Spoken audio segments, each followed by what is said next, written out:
Here. Thomas Callahan. Here. Mr. Chairman, you have a full board present. Excellent. Any administrative matters that we need to deal with that affect this? Jill, anything from you? No. Okay. All right. Approval of the minutes from July 16th, 2024. Do you have any corrections, concerns? Yes, Mr. Mayor. See something? All right, fire away. The term mixed use in reference to, help me out. What page are you on? Page 1 of 3. 1 of 3. Is that under the comprehensive permit? Yeah, page 1 of 3, paragraph beginning Joe Casali, the third paragraph. Yep. Somewhere mixed use should be mentioned. We were pretty verbal about. Yep. Yeah, good point. Probably the next paragraph right under. Chairman Brady. Yeah. Yeah, our Friday expressed concern with losing commercial space. Yeah, I think we mentioned at that And point recommended. several times, Yes. so that does need to be noted. I missed that. Yeah. So logical. What is the correction? So when they addressed the proposal, we immediately came back with them. We stated, well, I did it, but everybody else followed suit, is favorable for, to units for sale versus units for rent, is more acceptable, I dismay of the bare minimum allotted, but it also stated that I would rather have seen a mixed use on that site than a straight residential. Correct.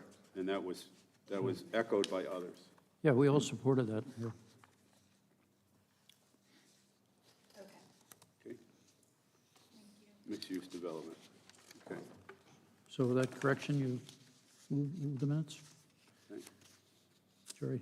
Yeah, I move the minutes be changed. Second. Okay, so it's been moved and seconded, the minutes be approved with the noted change of injecting the mixed use. Do I have anybody in favor? All in favor? Anybody opposed? Okay, minutes pass. All right. Public hearing. Clark Road subdivision, preliminary plan, major subdivision with street creation. Anybody care to Chairman? speak on that?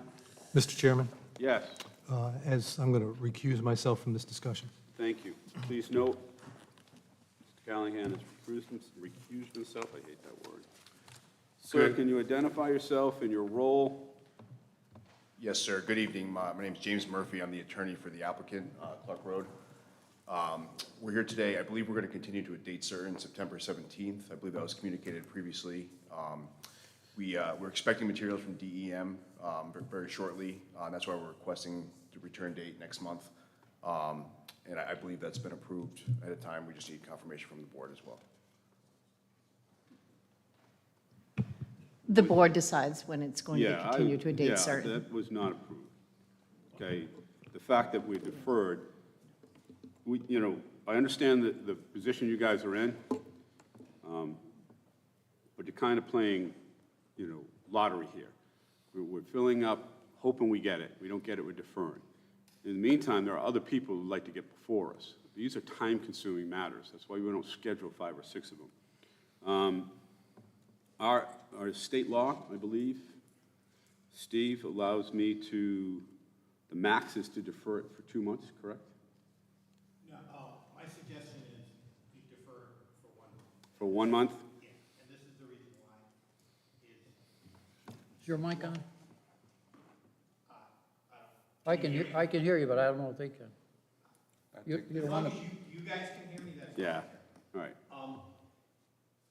I suggest you defer it 1 month because once hopefully the DEM material comes in, but once it does come in and the file's deemed complete, the clock starts ticking.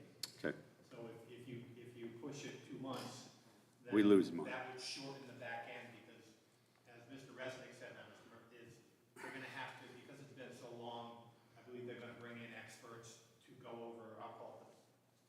backstory regarding the history of it and everything like that. So it's probably going to be more than a one meeting, and if we defer 2 months and it comes in and it's complete, then we would have a timing issue.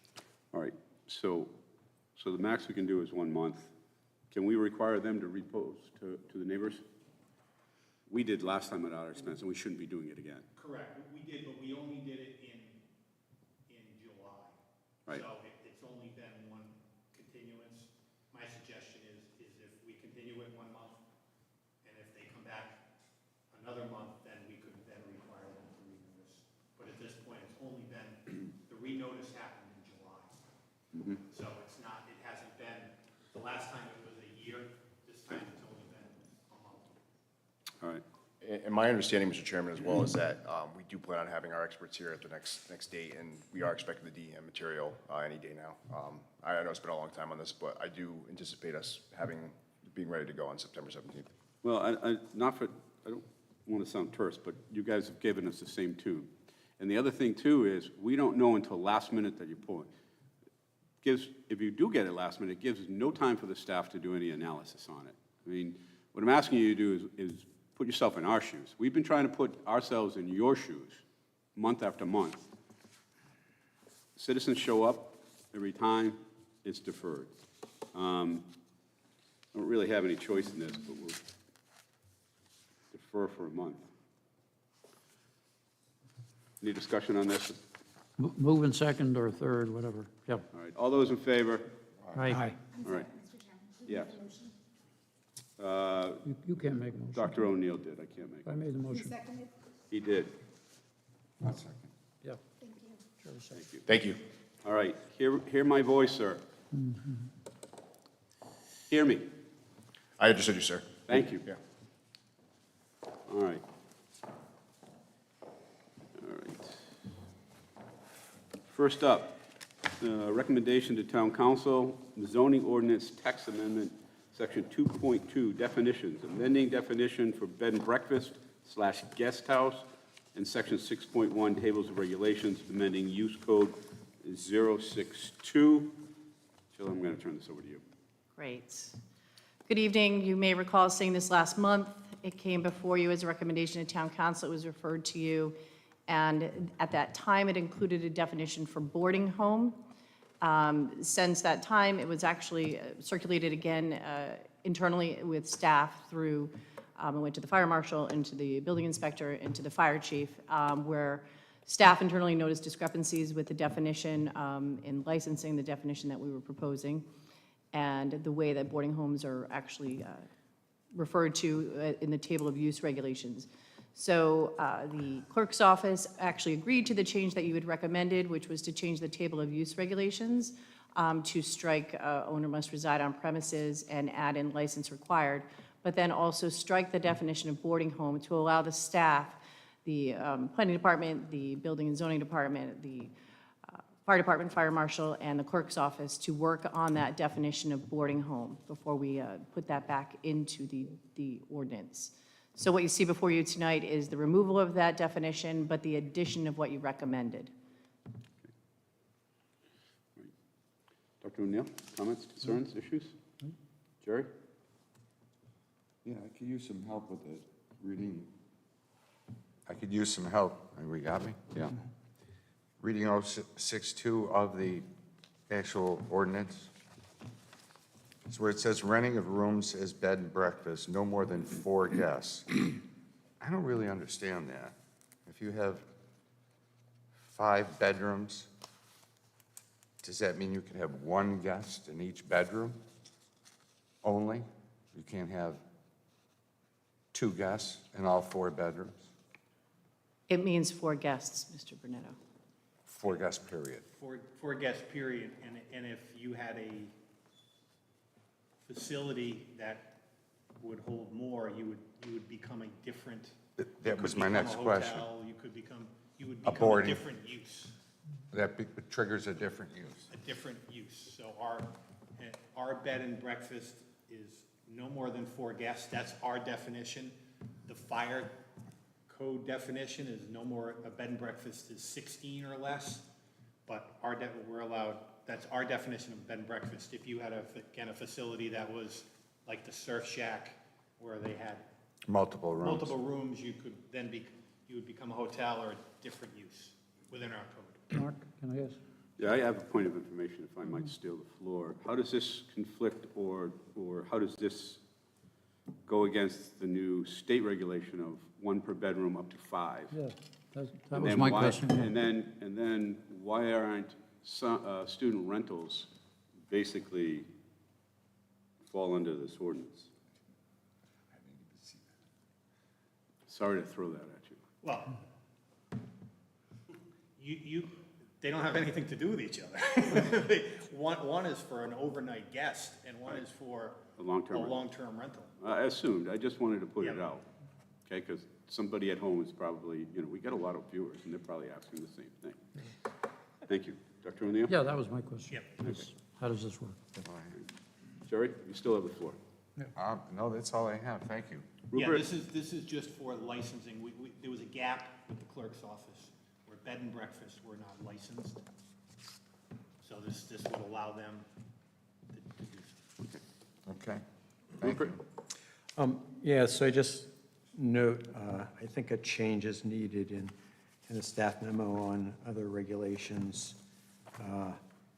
There's still language in there about the boarding home definition, so I thought maybe add the words, also the later edition of boarding house definition, or either that or strike that line. Thank you, Mr. Friday. I'll scratch that from the report that goes to the council.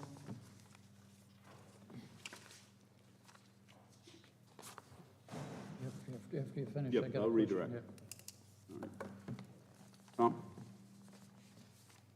Jill, I'm just curious, there's maybe 3 instances in the course of the memo where the language is that it could be, it may be, perhaps consistent with the plan. It seemed to me that this memo would be stronger coming from the board if it said it is consistent with the plan. So I'm just curious about why you chose that language. Because you're the board that decides whether it's consistent with the plan. I'm suggesting to you it is, but it's not my determination, it's this board's determination. So I guess what I would say to my colleagues is if we deem this to be consistent with the plan, that the memo, if it's coming from us as opposed to staff, or however it gets done. Would be Jill, edited to reflect that, Mr. I'm not sure how Callahan. that all gets done, but it be reflected to say that it is consistent with the plan as opposed to maybe, could be, so on and so forth. So, Mr. Callahan, that's very similar to the way that we do site reviews, where we refer in the, usually it's the last finding of fact where we say it appears to comply with the comprehensive plan. And when it goes to the zoning board, we remove that appears to and says it complies because this board deems it in compliance. Thank you for my continuing education. You're welcome. All right. Redirect, Doc? Yeah, I hate to be an itch, but this comes up again and again. I agree with the language and the concept, but how is it policed? Your neighbor has to turn you in that you're doing this? I mean, how do we police these things? When you make a rule like this? So Dr. Neal, from the perspective of the zoning ordinance, it is the same. We had the reference to owner must reside on premises already, and we're removing that from the commentary section in the table of use and placing it in the definition at the, at the request of the clerk's office. The clerk's office will be, at the same time, they are looking at amending their Chapter 14 of the municipal code to add in license required. So if someone comes in for a bed and breakfast, they'll know that a license is required and they need to go to the clerk's office to complete that. Well, I follow that, but I guess in the words of Terry Fleming, 95% of people are going to do the right thing. But the idea somebody could run a bed and breakfast here for years unless... Well, then this is in our zoning code, so it would be no different than, it would be a zoning violation. Violation, okay. They'd Yeah. send out a building. Okay, Yep, yeah. inspector. Jerry, anything? No, thank you. Rupert? Tom? I'm good. Okay. Do I have a motion on this? Mr. Chairman, make a motion that we include the staff memo with the changes that we've discussed and recommend approval to the, send it to the town council with recommendation for approval. Do I have a second? Second. All those in favor? Aye. All those opposed? Passes unanimously. Thank you. Okay, site reviews. First one on the agenda is Chaplin Tax Assessors Plat V, Lot 15, 556 Point Judith Road. The applicant, I'm looking for a piece of paper here. All right, so the applicant is submitting a request to demolish an existing garage and construct an attached single-family dwelling to the existing dwelling, creating a two-family dwelling. Construction also includes a rear yard deck and relocation of the existing sauna at the above referenced property. This project requires variances from dimensional regulations, section 6.4. Property is also located in a high water table limitations overlay district, section 4.5. Previous applications has received the following zoning. Zoning board approval, April 11th, 2002, granted a variance and a special use permit under section 4.3 coastal and freshwater overlay district, and a special use permit, section 10.1, expansion of a non-conforming use, construct a residential addition to an existing dwelling. Zoning approved April 9, 2014, granted relief to legalize a pool shed constructed outside. Existing conditions. Lot 15 is approximately 99,753 square feet. It's 99,753. And is located in R20 zoning and is currently occupied by an existing single-family dwelling, garage, pool shed, sauna, associated decks, and patios. Lot 15 is also used as a commercial business, Champlin Welding, Inc. Existing office, welding shop footprint is approximately 2,598 square feet. The following structures are also located in the site. 5 sheds totaling approximately 1,064 square feet in area. Total existing building coverage is 6,690 square feet, 6.7%. Total existing site coverage, 8,174 square, is 8.2. Proposed improvement, demolish an existing garage, construct an attached 40 by 100, 4-bedroom, single-family, lateral addition, 3 stories to the east of the existing dwelling. Construction of an 18 by 32 rear yard deck with steps. Relocation of an existing sauna. Proposed building coverage is approximately 10,876 square feet. Brings coverage to 11%. Proposed site coverage is approximately 12,363 square feet, which is equivalent to 12.4%. Right. Council? Good evening, Mr. Chairman. If you can introduce yourself, state your role, and if I have left anything out, please fill us in. Good evening, Mr. Chairman. Attorney Stephen Surdit, here this evening for the pleasure of representing the Champlin family and Champlin Welding, Inc. If I may expand upon what you said, Mr. Chairman, the subject property is the home of the Champlin family and Champlin Welding, Inc. The reason for our application here tonight is that the founder of the company, Mr. Paul Champlin, who lives on the site, at the front of the site, is getting older, and his son, who is here tonight, who also works in the facility, is looking to move him and his family to the site in order to continue their family business that's now with 2 and 3 generations working on the site. The garage/barn in question is quite frankly ancient when going in it. It has an old stone foundation. That's one of the issues with it, is that the foundation is quite frankly not reasonably able to be remedied or for a modern building to be constructed on top of it. And we wanted to move it back a little bit from the sideline to allow for emergency access and other things that have come into our regulations as we move forward. We've gone back and forth over time with staff about whether to categorize this as an auxiliary dwelling unit, whether to categorize this as a second single-family dwelling unit. And as this board likely knows, there's been significant changes to that over time. Staff thought presenting this as a 2-family dwelling unit was the most stable way to go forward. So I believe that's the reason your recommendation, that staff's recommendations and notice to you is phrased in that manner. I'm here to answer any questions that the board may have in that regard. I do believe that the height variance request is just a subtlety with the way the board, way that architect drew the regulations. We do intend to be at 35 feet or under.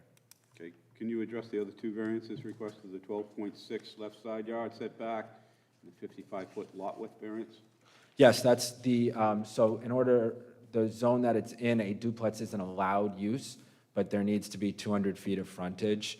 The lot is, the structure is, the lot is under that, but there is an existing single-family home on it. Additionally, it is a non-conforming use in that it is a dual-use property as a residence and as a commercial unit.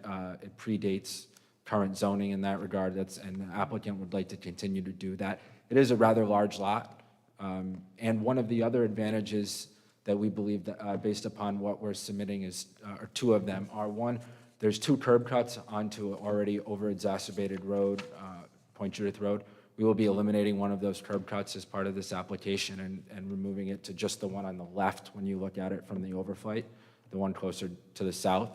Additionally, the property is currently serviced by a septic system. When sewers were put in Ocean 8, Ocean Road, there were services were, quote, stubbed into the property. So if this application is approved, the applicant will be discontinuing use of the on-site septic system, which is adjacent to wetlands and other things, and be subject to the town availability. And the recommendation, my understanding is that from the town, is that it be hooked up, property be hooked up to the sewer system. And it was built into the prior capacity of the system. In speaking, again, back to the barn is, quite frankly, an ancient structure. It's dilapidated. It is not something that we could remedy or renovate or recreate. We got some engineers that have come out and looked at it and said the foundation can't support any form of modern construction on it. Dr. O'Neill? Yeah, I'm glad you reduced the height there. I know that we wouldn't want to make Yeah, that request yeah. before the board. Well, we all decided many years ago, 35 feet, so it has to be some kind of heroic reason. So is this the garage you're talking about? No, sir, that's the sauna shed that would be moved or removed. The existing garage the to be, garage is here? that one, is to be the one sort of demoed and brought in, that sideline would be brought in to the request before you. Right now, it's only 2.3 feet off of, Yeah, that's what I was going to ask, how far that is. That's really almost on the line there. yes. So this whole structure is going to be moved? Going to be removed, and we're going to incorporate some of that footprint into the proposed family, two-family dwelling unit before you. So this is going to move this way? Yes. Okay. Well, the footprint's going to move that way. The barn is going to be destroyed. Yeah, yes, thank you for clarifying. Okay. And you have plenty of parking on it. I mean, you have 99,000 square feet. I mean, it's a big lot. I don't have any problems with the request for the variance because you're stuck with what these folks bought 100 years ago, you know? So that doesn't bother, and they're taking care of the roof. Sideline, my little red thing isn't going on and off here. Do you want to try mine, Dr. O'Neill? No, we got one. Here you go. But the sideline here, right there, is what, 7? Is this a deck here? No, that, I believe what you're seeing That is part of the showing the footprint that would be removed. That's the prior, the existing location. That The two, line there, the real close the one? one that has, yes, would be. Okay. So and you're then moving further away, but you're still what's Somewhat in the supposed to be 20 feet or something? Yes, Yeah, okay. And, everybody, hopefully, everybody's aware this is eternal open space here. yes. Okay. That's the deeding at Point Judith Country Club. Mr. Burnett? Very big building. Dr. O'Neill, can you expand? Who owns it? Point I thought Judith it was Country Point- Club. I thought it was Point Judith, yeah. Yeah, Point Judith Country Club owns that, and unless Steve here has a different take on it, my understanding is the family cleverly, when they deeded the land, it has to stay in recreational open space. Otherwise, it goes back to the family. That's my understanding. Additionally, Dr. O'Neill, there are significant wetlands in that area as well. Oh, yeah. Jerry? The letter, you're going to get that? I can't get past the side yard setback. It's too close. That's my take. Anything else? Go ahead. No, I'm done, thank you. And so to follow up on that, so I'm looking at the drawings that are in front of us, and I don't know if you have these, Ryan, or not. A001 is the existing, and then A002 is the new addition.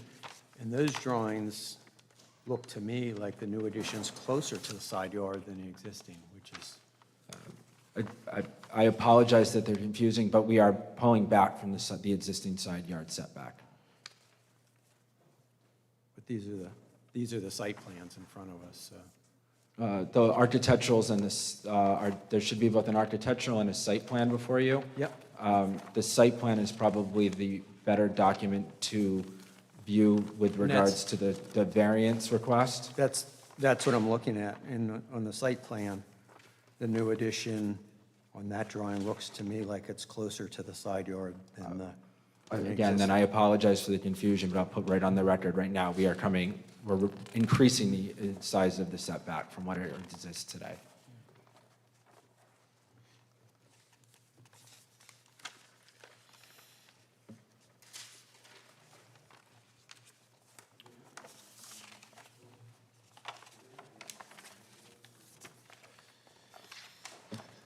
Yeah, so Rupert, on the new one, you see there it's 8.4, so that's why they're asking 12.6 side yard, because it should be 20. Right, no, I understand, the drawings in front of us, they're different. None than of that. the drawings they included show really any of the side setback. And visually, the engineering drawings show it closer than the existing. Because the scales there's two different scales. Then I'll be happy to clarify that and make sure that it's clear going forward, but Mr. Marsala is absolutely correct. We are pulling back from the side yard setback. So, Mr. Friday, do you have a document that looks similar to this, 8.5 by 11 with a yellow box in the upper left-hand corner? I don't know about You that. do. This is the 8.5 by 11 site plan. So you can see that the existing structure is approximately 2.3 feet from the side yard setback, and the proposed structure is 7.4 feet. It's very difficult to see, unfortunately, because it's a very small plan that was provided as part of your application package. Right, But as blown up there, you might be able to see it a little bit better. 2.3, the existing garage is in the hatchwork, and the proposed addition is in the gray box. yeah, no, I We're gonna understand. Thank you. We're I going to blow this up. Yeah, I understand what's Right. being presented, it just looks different in these other. It's very And they're- tiny. And they're stamped drawings, so. So for the board, the lines that are hashed are for existing dwellings, solid lines are proposed dwellings, or the dark dashed lines are proposed.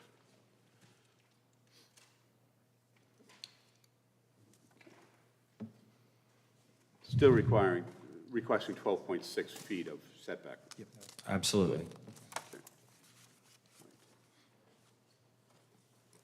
Rupert, anything else? That's it. Okay. Thomas? Well, just, excuse me, quick follow-up on the setback piece. It's better than it's better than it is now, which is good. Is there a reason why it couldn't be better than what you proposed? It becomes difficult because large vehicles pull into the property and are serviced at the property.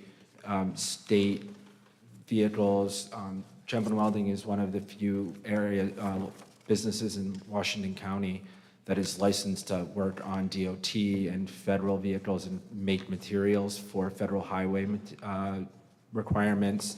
So they need to be able to have large vehicles and large articulated trailers be able to turn around in that area, and taking away more of that turning area will be impactful on that ability. We are, And one of the reasons we have to keep that turning radius is because we're eliminating that curb cut, which, Okay, I mean, I guess, in listening to your response, it seems to me if you've got large vehicles turning in there, I'm just curious whether 7.4 is enough.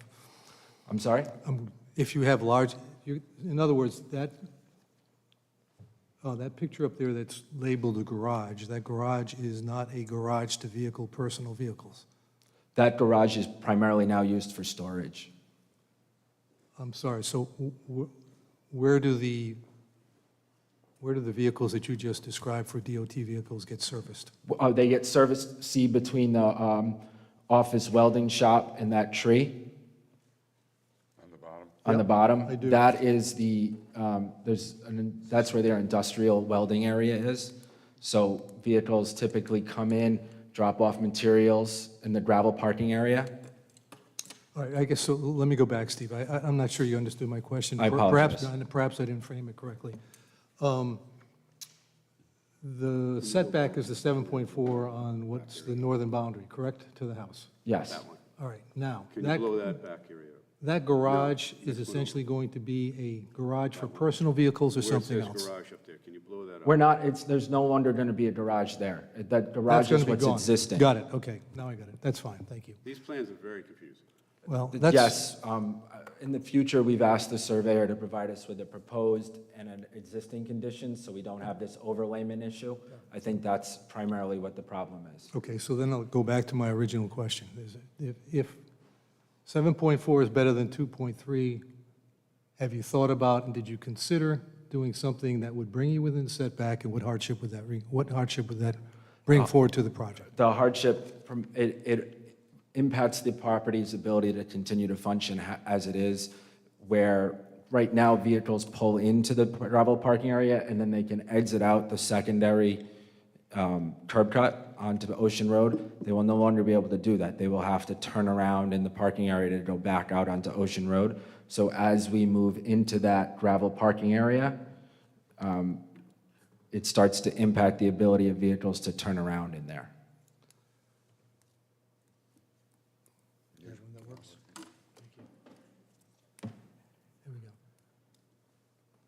You're saying the vehicles are coming through here? No, no. I didn't think you were. I don't Just think. go back to the over. No, the no. overhead. Steve, this is pretty simple. This is right now 2.3 to here. You're Yep. proposing 7.4 to here, correct? Yes. All right, what I'm asking is, did you think about what would happen if you took it to the actual 20 or something more than 7.4 but less than 20 to make to essentially improve the conformity on this side? So And what hardship would, the hardship is it impacts the ability of of vehicles to come into the property of the commercial operation to continue. Because currently, if you could flip back to the overflight or the overhead. Yes, thank you. so what curb cut is being eliminated? The one on the upper portion of the property right there, where the red dot is. So this is the area that you're talking about now? That's going to be eliminated. And the proposed addition to the house would be right here? No, see where the existing garage is, a little bit further to the right? Here? Yes. So as we start to push into that gravel area, further and further and further, we'd start to impact the ability of vehicles to turn around in that area. It's just me? Yeah, it is just, yeah. Okay, good. I'll let it go then. I'll let it go then. All right, Tom, they're going through here, the big trucks, is that correct? Some do, some don't. They typically do not allow customers to go past that point in line because that's where the workshop area begins. So drop-off and pickups and material drops take place in front of that gate. I guess here's where my confusion lies. Big picture-wise, my assumption, the way I understand this proposal is to take this area here and add a second house to it, a second unit to it, correct? Yes, And we're going to basically abandon this curb cut right here. So there's Yes. no longer a need for the trucks that you're talking about to access this area. Am I right or am I wrong? well, it's not that there's a need, we're giving up that curb cut in order to put the second as part of the package and locating an additional structure on the site. Right, so where I'm getting confused is how that relates to trucks, how this area here with an abandoned curb cut, and this area here relates to trucks turning around over here? Because now they don't have to turn around on the site. Tom, it's like a circular, right now. Yeah, it's a circular driveway. Circular driveway. Right, like this, When they like go this, off the yep. golf, they're gonna have to, I'll call it, almost do a three-point turn Right. in the yard. Right where that white where car the is. car is, Yeah. to come back out the way they came in. Okay, all right, thank you. Spatially challenged, excuse me. A real quick question. I presume that, I'm not sure what building code requirements apply to a two-family, but I presume if there are requirements in the town of Narragansett that for the special fire ratings and things of that nature, they've been accounted for in the They'll be planning? accounted for and built, I have no objection to that at all, as being a condition of approval. Okay, and then my last question is, and I don't know if this is for you or for staff at this point in time, but the language in here with regard to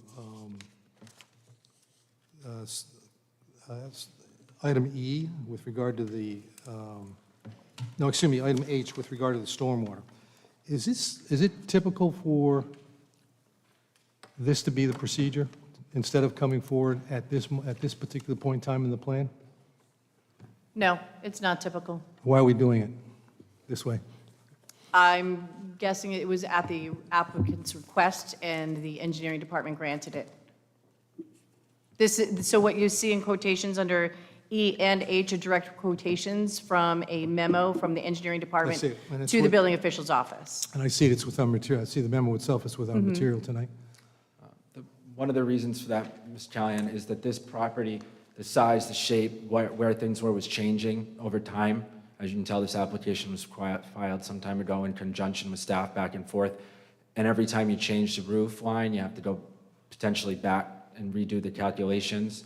So we made the request through the engineering department to do it once, final at the end. My client understands that there will have to be infiltrators, there may have to be rain gardens, there may have to be accommodations made in that regard, and we will make those. And you're satisfied that will happen within, It will need to happen before the issuance of a building permit. Okay. It's part of the conditions. okay, thank you.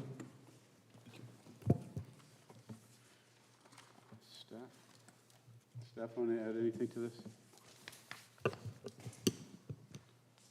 No? Okay. You got these from the staff, right? Yeah, so Tom took a little bit of my thunder.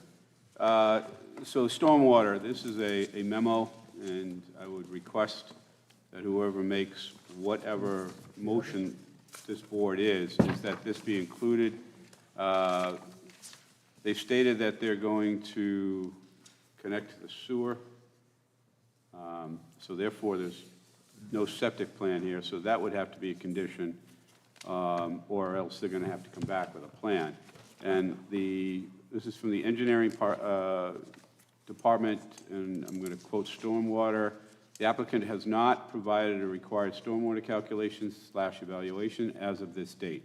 Engineering department does not object to the plan as submitted to be used for the purpose of a zoning application. However, if a zoning application is issued, the approval should be contingent upon applicant submitting a required calculation stormwater mitigation design for review and approval by the engineering department prior to the issuance of a building permit. All right? It says, under sewer, the property is currently connected to septic. This applicant will require RIDEM approval if the proposed building permit application includes additional bedrooms or connections to the town municipal sewer. Issuance of a building permit shall be subject to the applicants providing documentation of viable sewage disposal. Okay, so both of those would need to be, and this is a memo dated October 3, 2023 from the engineering department. All right. Redirect? Yeah. Didn't you say they plan to hook up to the sewer system? Yes, Dr. O'Neill. Yeah, to respond to that particular question. And, yeah, as I said in summary, that my concern is whether it's 1 foot or 2 feet. You've been here before. Yes, So yes, if sir. if the roof is 30, all right, you know that. But I would restate what I said, that these people bought this land a million years ago. And, but it's long and narrow, and that's the way it is. So we have our rules, and these, 145 feet is quite enough to do a duplex without a variance, but as far as I'm concerned, considering the lack, there's no way to expand on it. I wouldn't object to that, and the fact that they're willing to try to pull back away from the surrounding property to the north. What they're requesting, I would support. Not because they're such a great organization, because they are. Anybody here, I don't know if you've ever dealt with the Champlins or know people who have been excellent, but that's not the issue before us. The issue before us is the variances they're requesting. Jerry? I have no comment. Okay. Rupert? Just a clarifying question for staff, and I guess Steve. So the question of considering this an ADU versus a duplex versus, what is this difference? What is the significance of the semantics there? This application was complete prior to us changing the two-family regulations, so it came in as prior to us changing the two-family, but the ADU changed after this. So Right. we didn't, at least in my discussions, and Jill, Okay. I mean, this started, I think, even before he became the solicitor. I mean, I have letters from John Kenyon, Tom from James Callahan. I mean, it's been going on And- for years and years and years. But when we were looking at it as a two-family, and therefore it was vested under the old two-family law. And the ADUs we didn't consider that at all because it hadn't passed yet. Okay. Is that correct? Yeah, that's an accurate explanation. So not just the barn is ancient. No. Barn is ancient, though. Tom, do you have anything? Just one last thought. This board, not too long ago, spent a fair amount of time looking at a request to provide a variance for somebody who had less than the street frontage that they needed to go forward with a two-family over on, I think, Walcott Road, if I'm not mistaken. This is not that, but I think for the record, we should be clear, if we're going to approve this, that in this particular case, this is in fact a proposal to construct, according to town ordinances and the building code, a legitimate two-family as opposed to simply putting in what was described to us at that moment in time is a locked door. And in this case, I don't have the history that Doc mentions, but I'm going to take Doc at his word. We have an applicant that has not historically been at odds consistently with the town's building and zoning regulations. So I mean, I can see my way through it, but I just want to remind people that it was not too long ago that we used the fact that there was an adequate frontage essentially to deny the variance and deny the application. So. Thank you. I was going to mention the same thing. Is there any neighbors that want to discuss? We didn't see anything in the packets from any of the butters. Can you do me a favor and go back to the overlay? I just want to clarify something for my edification too. So this did work. So this is going. The new addition is going to be here. It will still be in the setback, but not as pronounced. My question had been, and members of the boards do the same thing, is why couldn't you take that little back end, keep it within the footprint of the existing house at the front? The problem being, when you look at it, you realize today, these tractor trailers come through, and then they can scoop back here. What they're going to have to do is now come here and use every bit of this material to turn around and come back out this way. So that makes sense.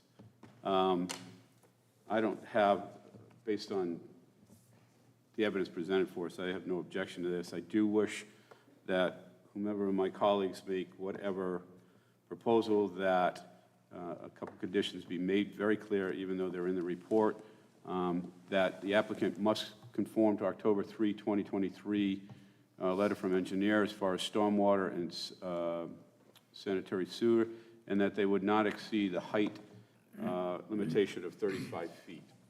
I have no objection to those conditions being included in a decision this board makes. So those are redundant to other ones in this. Do you have any objections to any of the other conditions provided within the department's findings? No, thank you, Mr. You've Chairman. had a chance to review them? Yes, I have. Okay, thank you. Okay, anything from staff before we close? I just want to make it, to ease peace of mind, condition 2, 3, and 4 are in regards to sewer, stormwater, Yeah. and our IDEM. Yep. Thank you. All right. Okay. Do I have a motion on this? Yeah, I move the application before us is Champlin Tax Assessor Plat V, Lot 15 is complete and in conformance with the town comprehensive plan. Do I have a seconded? All those in favor? Aye. All those opposed? Carries unanimously. Do I have a motion on a completeness, recommendation to zoning? move the application before us positively, Champlin Tax Assessor Plat V, Lot 15, with the comments emphasized by the chair of the stormwater drainage be addressed. What was the other one? Sanitation and height. Oh, the height, as commented by council, that the height will be corrected to 35 feet. And the other conditions, et cetera, which I think you're well aware of, you've already seen them recommendations from the town, right? You've already seen those? Yes, You already yes, I have read no them and you're in objection to those, agreement? Dr. O'Neill. And the recommendations in the town's correspondence, August 14th, 2024. Do I have a second? Second. All those in favor? Aye. All those opposed? Passes unanimously. Good Thank luck. you. Thank you, Mr. Chairman, members of the board. Have a good evening. Good luck.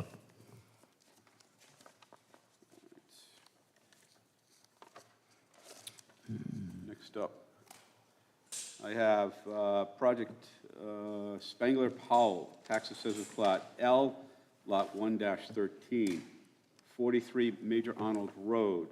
Applicant is submitting a request to elevate an existing dwelling to comply with FEMA regulations, requirements, construct a lateral as well as second floor addition, and expand the existing deck area in the above referenced property. The project requires a variance and special use permit from the Coastal Resource Overlay District, Section 4.4, and variance from dimensional regulations, Section 6.4 and 6.4B.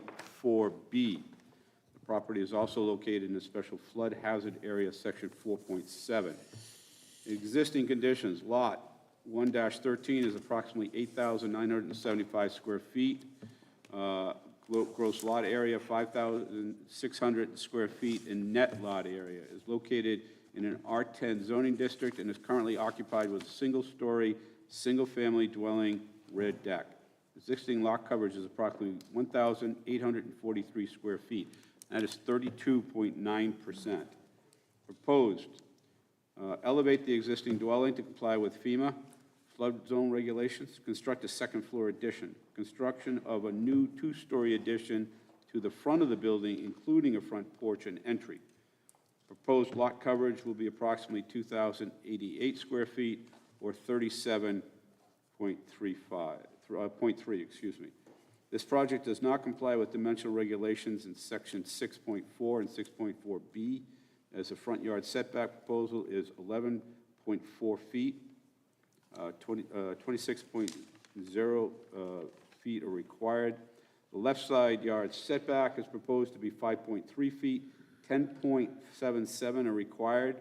Proposed lot coverage is 2,800 square feet, 2,088 square feet, or 34.7%. 1,359 square feet, or 24.26 maximum allowed. The proposed floor area ratio is proposed to be 0.35, 1,994 square feet. 0.3 or 1,680 square feet is the maximum allowed.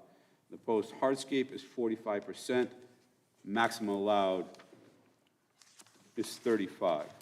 So relief request, coastal resource overlay district, 188-foot variance special use. Dimensional regulations, 729 square feet, or 13.4% lot coverage variance. 14.63 front yard variance setback. 5.47 left yard setback variance. Section 6.4B, floor area ratio matrix, 0.05 or 314 square feet FAR variance. 10% of 560 square foot hardscape variance. They're requesting 1, 2, 3, 4, 5, 7 variances, am I right? Generally, and I can explain that. I can go through those as well. Thank you. Welcome. If you can state your name, your role, and fill in the blanks. Thank you, Mr. Chairman. Good evening. Attorney Matthew Landry on behalf of the applicants, Mr. Spangler and Joanne Howell. I'm joined by Lori Keene of Keene Architecture, who prepared some of the plans that we submitted to you as part of the package. Dupree Engineering prepared the Class 1 survey that's also in your package. I appreciate the chairman's resuscitation of the relief and saved me all the math and going through a lot of those numbers, but I'll try to explain briefly the need for the relief and the extent of that based on the characteristics of the site. I'm sure you're all familiar with the area. It's right on the coast, close proximity to an existing coastal feature. This is well within CRMC's jurisdiction, and we did receive a preliminary determination from the agency indicating that if this were to move forward and get approved, it could be reviewed on an administrative basis. The need for the relief is predominantly based on the fact that this is within CRMC's jurisdiction. They don't allow any footprint expansion within 50 feet of the coastal feature. So there is a minor addition to the front of the building, which is really the only place that we can place any addition on this property. Some of the existing setbacks are already grandfathered or legal non-conforming conditions. We're asking for the relief to the extent that we're building within those existing setbacks and thresholds. I did take the liberty of attaching an Exhibit A to our application that has a matrix that explains all the different setbacks, FAR, hardscape, softscape, all the things that have various requirements for a site such as this. That matrix includes the required relief. This is a legal substandard lot of record, as you know, so you can reduce some of the requirements proportionally based on how the lot is under the threshold of what's required. So we've done that. I believe staff agrees with that calculation. So some of those are a little bit different than what you see in the dimensional regulations, but it's because they're reduced proportionally based on Section 6.5 of the ordinance that allows you to do so. The existing structure on the property is limited in size and scale. It is a 3-bedroom, 3-bathroom home. It's a single family. The proposed addition or footprint change to the building is less than 300 square feet, and Lori can talk a little bit more in detail about that. It's really just a modest entryway addition for mechanicals and laundry, as well as a covered entryway, softening the approach to the house, and adding a second floor, which is really the only way to gain additional living space for the family. 2 of the bedrooms are going to be moved and relocated to the second floor. But I will stress there's no addition of bedrooms. It's a 3-bedroom now. It will be a 3-bedroom post-construction. So this is really just an opportunity for the family to provide additional living space for their family and accommodate their needs. On this limited site, this is really the only opportunity that they had to add this needed living space. Again, CRMC has jurisdiction over this, so it prohibits any seaward expansion. And I think in the staff report, the correctly indicated that most of the lot area, over 3,000 square feet, is seaward and unusable as a result. So this is a very limited lot and has a number of constraints for that reason. When the application was initially submitted to building for the denial, there was a worksheet that is routinely submitted on behalf of the zoning official to guide the board with the relief that's needed. Since that time, the plans have been revised. You should have that plan set. So when this was submitted in, I think, June, there was a revised plan set that actually updated a lot of those numbers. And the reason I point that out is some of the numbers used in the staff report seem to be based on that zoning official denial worksheet. And some of the numbers that were on the original plan, I just wanted to indicate that because the plan has been updated in a lot of ways to eliminate relief in certain areas and reduce some of the numbers and the calculations that you see in that staff report. We can go through in a little bit more detail, but the matrix that I attached to my Exhibit A is the relief that's based on those revised plans as of June that was submitted with the application. So I just wanted to point that out because the relief is the same, but the calculations are slightly different. One thing I will note, however, is lot coverage. Staff correctly noted that net lot coverage should be used to calculate based on the provisions of your zoning ordinance. We had initially calculated as net, then went to gross based on some miscommunication with the zoning office. So I do agree that those numbers should be reflected as net lot area. So it may take an exercise with staff and us to go through some of those numbers.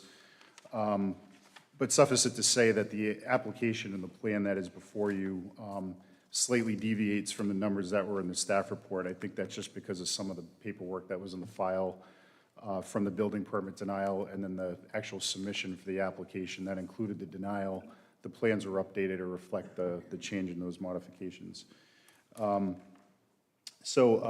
just for example, some of the softscape square footage was removed and added to the hardscape to address some of the parking area concerns and bring that into compliance and no longer need a variance. So I think I can ask Lori to go through in a little bit more detail, but I don't believe a hardscape variance is needed based on the new calculations. There is a request for the FAR variance. Again, I think there's a lot coverage variance that's needed, 13 to 14% based on the numbers and some of the math. So we can go through those, but they're reflected on the plans that Ms. Keene had provided. That's just an overview for me. I'm going to ask Ms. Keene to come up and walk you through the plans and the proposal and the design, and we can get into a little bit more of the calculations if it's the board's and staff's desire to do so. Ms. Keene. Ms. Keene, can you just state your name and current place of employment? Lori Keene, Keene Architecture in downtown Wakefield. And how long have you been practicing as an architect? Like 5 years? Okay. And how long have you been licensed as a registered architect? Oh, yeah, 5 years. 5 years. Before that, 15. Too long, just kidding. Do you hold any licenses or certifications in your field? Yes, American Institute of Architects and the National Council, NCARB, Accredited Architecture Board, if I can get that one right. Are you familiar with the rules and regulations of the town of Narragansett Yes, with respect to zoning and building? yes, Okay. Are you familiar with the rules and regulations applicable to CRMC and FEMA? yes, Okay. Have you testified in front of this board before? yes. Have you been recognized as an expert in other municipalities as well? Ms. King, can you just please go through your plans and describe the proposed additions for the board? Yes. So this family had come to me and said that, look, we love this house. We spent more time in it over COVID. They live just over in Connecticut, and they love the area. They looked for all of these other places to buy, but this was it, and they were so happy with it and loved it. But the biggest problem was that they didn't have like a front entry into the house. Like you just walk right into the kitchen. And there has been more development in the area that has kind of towered over them, and they were very much like, we want to keep it low, we want to meet the regulations, but we want to keep it low, we want it to look good. Can you help us do that? So that's kind of how it started. It was the idea that, you know, we provide a covered entry so that they could come up to the house, then walk into the house. Along the lines, we realized in the site plan that you had up, right there. So there's the FEMA line that says Zone X shaded versus, Excuse me, if you could, as much as possible, speak into the microphone. If you want to pull it down so it's closer to you. sure, But thank that way, you. we can catch it up on, Got it, thank you.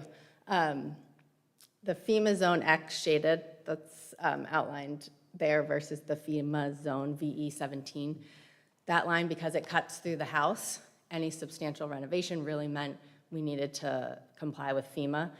So that's where we started to say, okay, what's this gonna involve? Let's elevate this house. What do we do with mechanicals? And then we expanded what I would call the small, in the elevation of the perspective. It's like a little shed, if you will, that they can't have on their property because they can't put a shed, below base flood. So it is attached, but it's very small, and it's meant to be housing their utilities, and that's kind of where it all came together, that's why we are asking for relief on the front yard setback, and while we are actually bringing the side yards in, or the side yard in slightly, we're still out, we're still asking for relief from you, and what else? I don't know. I think that in general, that's like how the whole design came to pass. And again, the idea is that when you come down the street, there's really only one way to access this lot. You can't, it's a dead end if you keep going.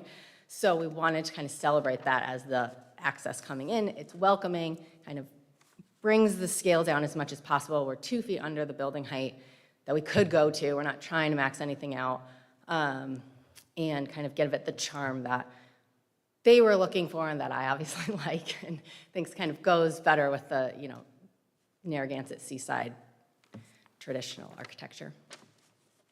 Ms. King, can you just describe the extent of the proposed footprint expansion and any improvements to the home that's being proposed? Yes, so we want to add the area in front, like Matt had mentioned, CRMC says 50 feet back from my coast, So we say, okay, and that is the front of their house. So really our only option was to go forward, which is again why we're here with you. It aligned with what the owners wanted to do in terms of creating that entry space, but it is like a 205 square foot living space addition, which includes an 8x10 mechanical area, and then a 110 square foot covered porch. That we really squeeze the side as much as possible, that it still looks good. I don't know exactly how much they'll use it per se, but we allow them to access the site, welcome guests, see from the kitchen out the front door, and kind of, L that massing together so that it really breaks it all down. From there, we took the roof line off.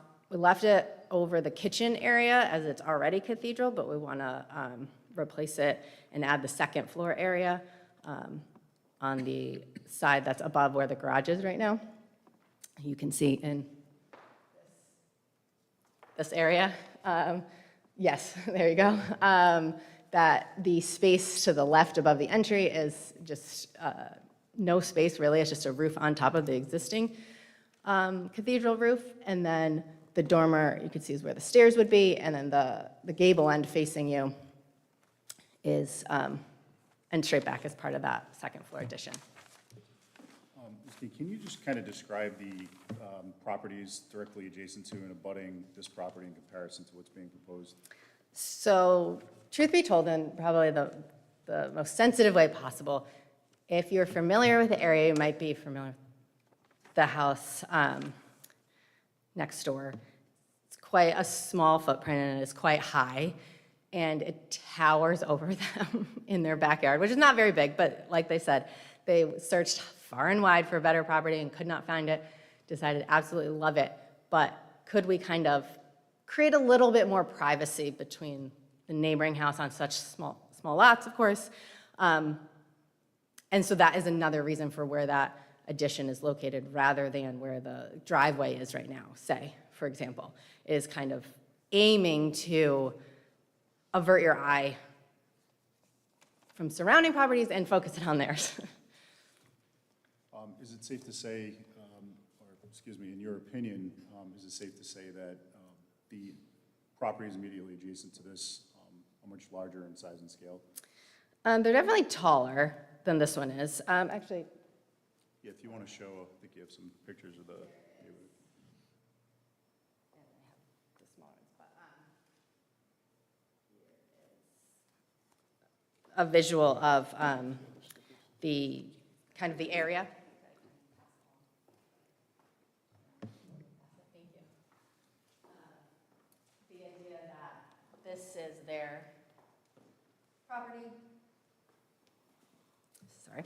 The idea that this is their property, and then obviously the one here is, like I said, taller, and the one on the other side is a little bit more modest, and then there's another one a little bit further down. But it just goes to the idea that we're not trying to max it out like so many others do in general.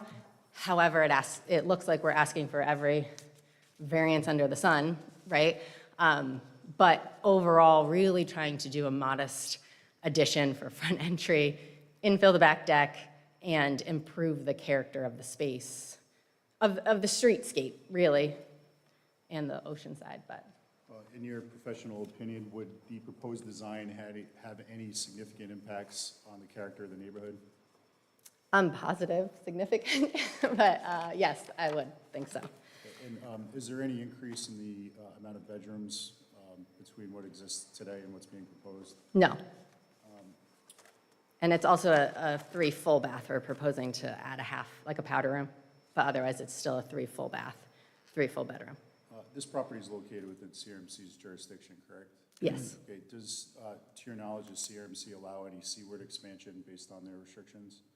Not based on their preliminary determination they gave us and the history of projects I've worked on the coast. Would you say that the existing regulations applicable to this property make it a hardship to develop? Yes. Do the existing regulations present difficulties in design? Yes, there's a number of regulations to meet and try to sort through that is complicated and not easy to track. So yes, it is very difficult and time-consuming. If you can, briefly, is it possible to go through the request for relief based on the revised plans as of June 24, or what's being requested? I'm unclear on the lot coverage calculation. No, I'm not unclear on that. Tell you what I'm unclear on.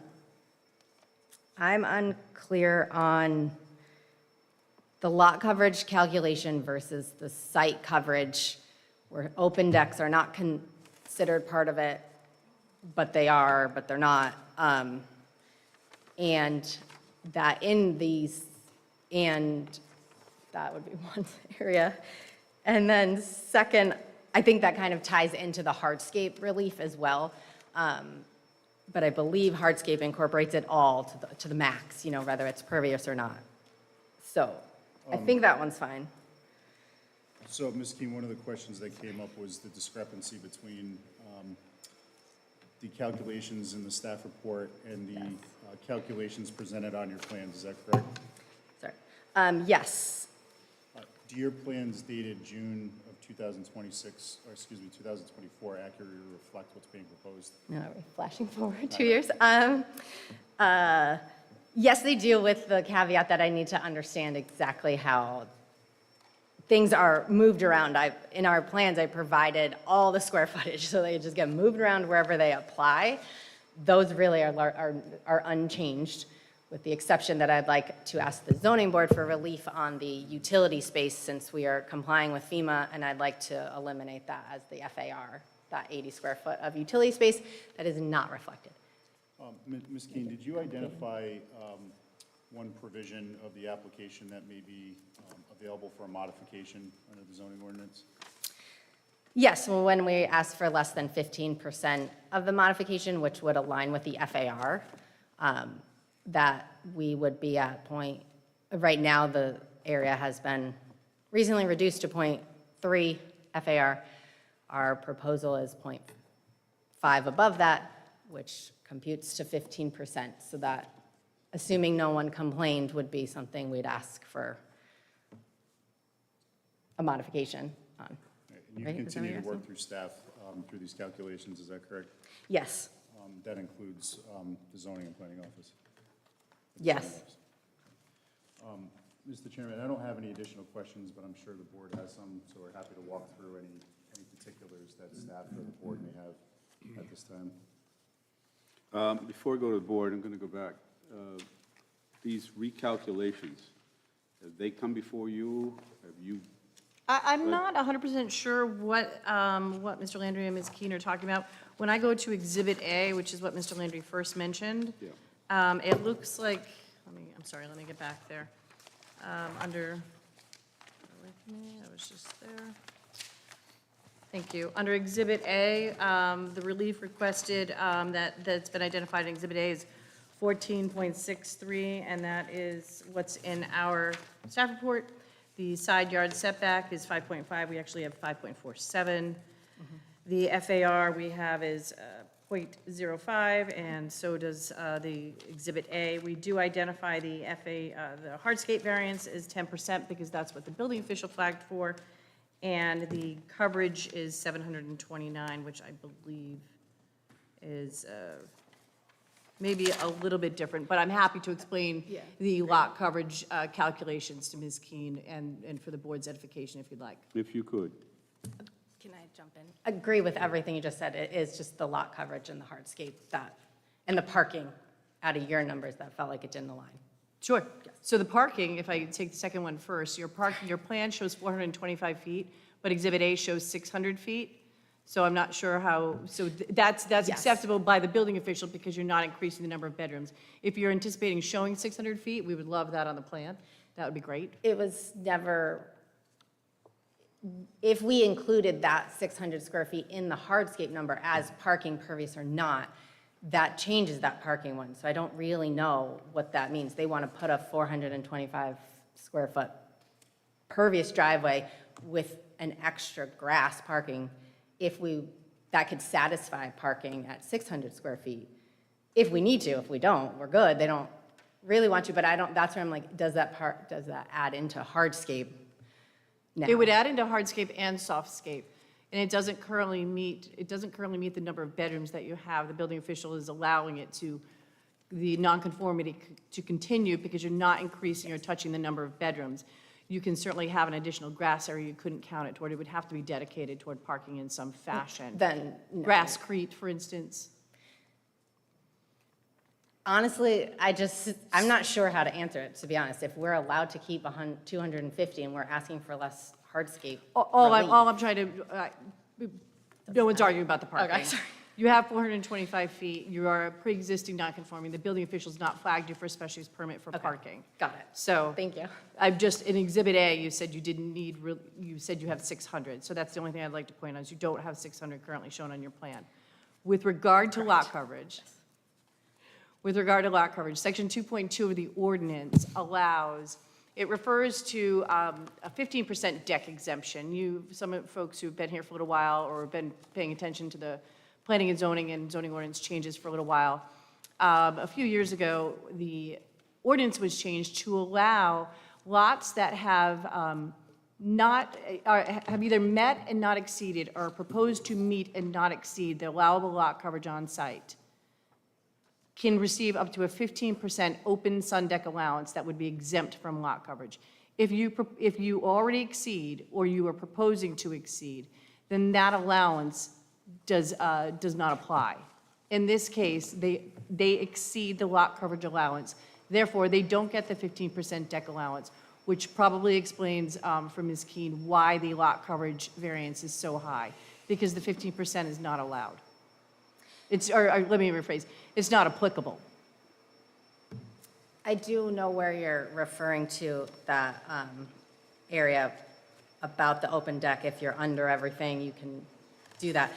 But I'm referring to the definition of coverage building and coverage site, where coverage site specifically says non-roofed open sun decks and stairways shall not be included in this classification and will be counted toward building coverage in accordance with the building coverage definition, but not the site coverage definition. And I am at a loss. Correct, you're not being flagged for site coverage. Site coverage is in a high water table. This project is not in a high water table. So where does the lot coverage definition come into play? Or this is just building coverage, is the percent lot? it's- Correct, it's just building coverage. I think, just to clarify, I think one of the parts of confusion was the net versus gross lot coverage. And I think, Julie, you had 2,088 square feet. And Lori, if you could correct me, what was our lot coverage was 2153. That's right, correct? On your plan? Could be. No, I think that was a we had some communications with, I think, the zoning office as to whether net or gross applied. We had initially calculated as net, and then it was an indication that we should use gross, and that's part of the discrepancy, but I agree with you. It should be net, It Mr. should be Landry. net, and I Yes, do agree with you. So that's really, I think, the one point that we need to clarify with staff to get that request corrected. So is the number in the question the 2,088? Yeah, just the Or how many? 2,080 square feet. Because we had 2,153 square feet being proposed, and I didn't know if that 2,000, it looked like the 2,088 square feet came from the April or May, the May site plan. Is that on the plan?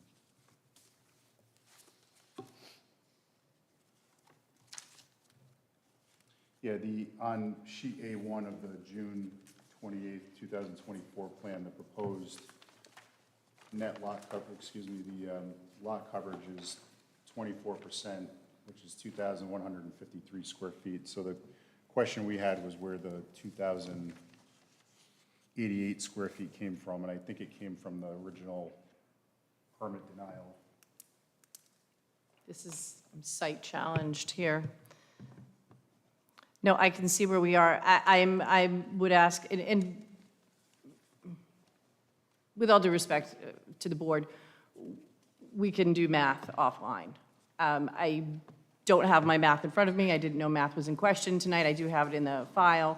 But the building coverage is the building, the structures, all the existing roof line, the existing structure, the proposed structure, and the deck.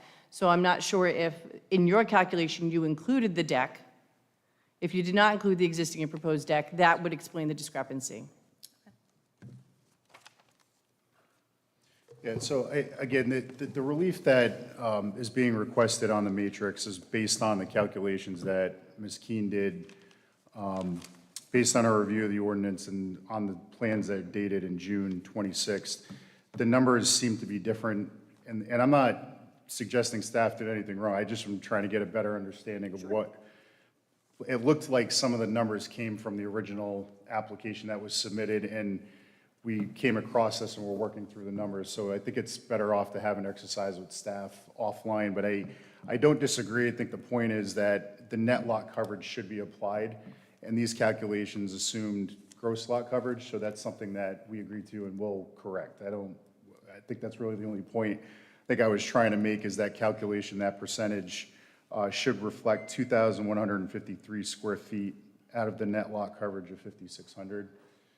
And that would be, I think, a variance of 14%. So it's close to the numbers that Ms. Sabo had. So that's really the only point. I didn't mean to get into a back and forth about the math and the calculations. I just wanted to acknowledge that the staff report was correct in using net lot coverage. And that's what I was trying to correct for the record. That's all. But the remainder of the relief should stand, and I think there's a question over the parking area.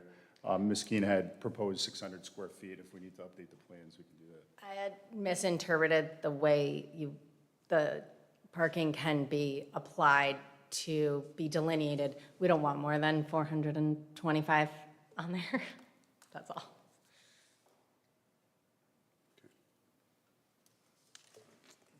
Anything else from staff? No. Dr. O'Neill?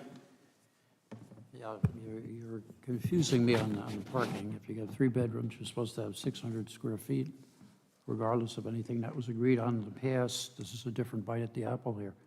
So I assume that that's going to be taken care of. The other thing is, and it may have been intentional, but I'm a little confused. Maybe my colleagues are much sharper than I. All these variances that are being requested are still being requested, just the numbers are different? No, just the lot coverage. We just flagged this based on staff's report. There was a discrepancy, or we thought there was a discrepancy in the numbers that we used. So the application we proposed, we stand behind, because those are the numbers that are on the plan that Ms. Keene submitted. But I did flag the lot coverage issue. There was some communication with staff and zoning as to whether net or gross would apply. We applied, the 24.26 is correct. That's being required. I think the calculation is just whether it's net lot coverage or gross, and that needs to be corrected. I just wanted to acknowledge that for the record. That does need to be modified based on what Ms. Sabo has suggested. So all the variances, relief requested that were recited earlier, they all stand? That's correct, except with respect to the lot coverage, but the extent of the variance for lot coverage needs to be included, as Ms. Sabo had suggested. That's the only change that I anticipate. So that particular variance stands, it's just the numbers are going to be different? That's correct. Okay. So, Mr. Chairman, for the board, I actually did the math, and I typed it out. So the existing dwelling, which is to be elevated, is 1362. I believe Ms. King can agree with that. The lateral addition is 308. The total dwelling is 1670. The existing rear decks are 328. The proposed deck is 90. I believe that adds up to 2,088. And I'm happy to provide the math to you. We can talk offline. I have it. Can I continue? Yes. Okay. Can you show the site better? I want to look right here. Can you show it on a different overview? Just give them an aerial. Yeah, that still doesn't help me. You have to blow it up. Well, you're planning to extend this north. I was by there today, and unless you're really skinny, you can't walk through here, because there's this nice, thick privet hedge. It's a nice, beautiful hedge already along there. So the question I have, if you're going to add the mechanical room here, and you're going to go closer right into this hedge, there is no emergency access along this side of the structure. Zero. And if you've been here before, you know that I'm a bug about safety and prevention of bad things happening because of my background. And we have an opportunity to talk here somehow to preserve access on that north side. But your plan, there's no way a person with equipment on their back can run through there. So would you address that, please? Yes, thank you. That actually was something we considered. That deck actually is about 4.5 or 5 feet off the edge of the house there, and we're proposing to only be 3 feet off the house. And that's why we're asking for the front dimensional relief, because we're pushing closer to the street, because we're not going as far as that deck currently stands, where that railing is that you saw in the hedge. That is going to come in a foot or two from what it is. So It's you'll gonna go have toward the street. how much room then on that side? I believe it's here, yeah. How much room will you have? Yes, in the update, in the proposed plan, I asked for that dimension to be pointed out, so I think if you just. So the existing deck is the 3.5 feet. That dimension, right where the hand is, almost above existing wood deck. That dimension right there is 3.5 feet. The existing wood deck is a very, very thin line that you can barely see there, admittedly. But we are only going where the blue line says 3 feet inside the addition, 3 feet off the edge of the house. So we have an additional 2 feet that we're allowing. You're improving the Improving, setback. correct. She's improving the setback by what exists now. And intentionally maintaining the other side for this reason, because of the hedge, and it is tight. I must let's call it. be sleepy or thick or something. I'm not following you. Can I point it at the screen? I'd Would love that be you to, okay? yeah. So the 3.5-foot notation you see on the plan in black, that's just above the existing wood deck notation. Existing now. 3.5 feet 3.5. exists today. Yeah. What Ms. Keene is proposing is a new, with the addition, the setback will actually be increased by 2 feet to 5.3. So she's showing the existing and then showing what's going to be proposed. So there's an improvement of 2 feet. And that's what's reflected in our matrix for relief as well. Right, right. It was actually in the ordinance that says there is a minimum lot setback of 5 feet, so I knew that and went in knowing I'm not gonna make this worse, even though the deck does exist, and we could build on the footprint and probably get away with it, to be honest, but I do agree with you because of that. It is, yes. Yeah, you have, the hedge is not planted over here, it's planted here. The hedge is planted on their It's a property. beautiful hedge. It is. I'd rather you didn't do anything with it, but to get through there, when you put that mechanical room on, this is solid, that's not a deck anymore, that's solid. Which is why we came in the 2 feet to kind of allow for more expansion. Because yes, agree, it's not an open deck anymore, there's a wall there. That's why we didn't go. Could I have a point of information? These dimensions, 3.5 feet, is that to the property line or is that to the hedge? To the property line. Okay, so it isn't, so the opening isn't actually 5.3, because you're saying the hedge is on the inside. It's 5.3 feet to the property line. Yes. Okay. Yes, to the property line. The Right. hedge is their hedge, yes. Well, no, we're not debating that. What Dr. O'Neill's trying to figure out is we need to get fire through. Yes. And they're pretty forgiving to a point. And they, they can't have access to one side of the house. So I'm trying to, I think what Dr. O'Neill is trying to figure out too is, where are these dimensions to? The 3.5 feet is to the property line. The hedges Is abut that and yes. come out from the property line, blocking the ability to come down there. Right now, you could go over the porch, the deck if you need to. What we're saying is that hedge doesn't change. What you're saying is you're giving an additional 2 feet of relief. You're giving an additional 2 feet to the property line, but I question the relief. And that's what I think Doc is trying to understand here, Dr. O'Neill's trying to understand here, is you now have a solid structure, not a deck that can be crossed over, and you still have that hedge. So you don't, that opening is not 5.3%, which it's implied by the presentation.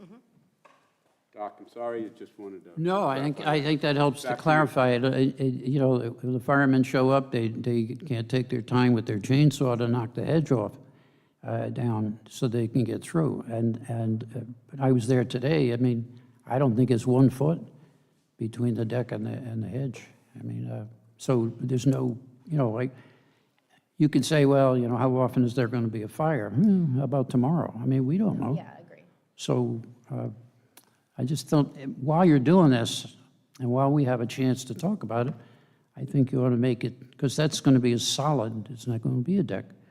That's going to be solid there, and, it's a beautiful hedge. You don't want to do too much with the hedge, but you can't, you've seen these, hopefully you have, seen people run around with those tanks on their back, et cetera.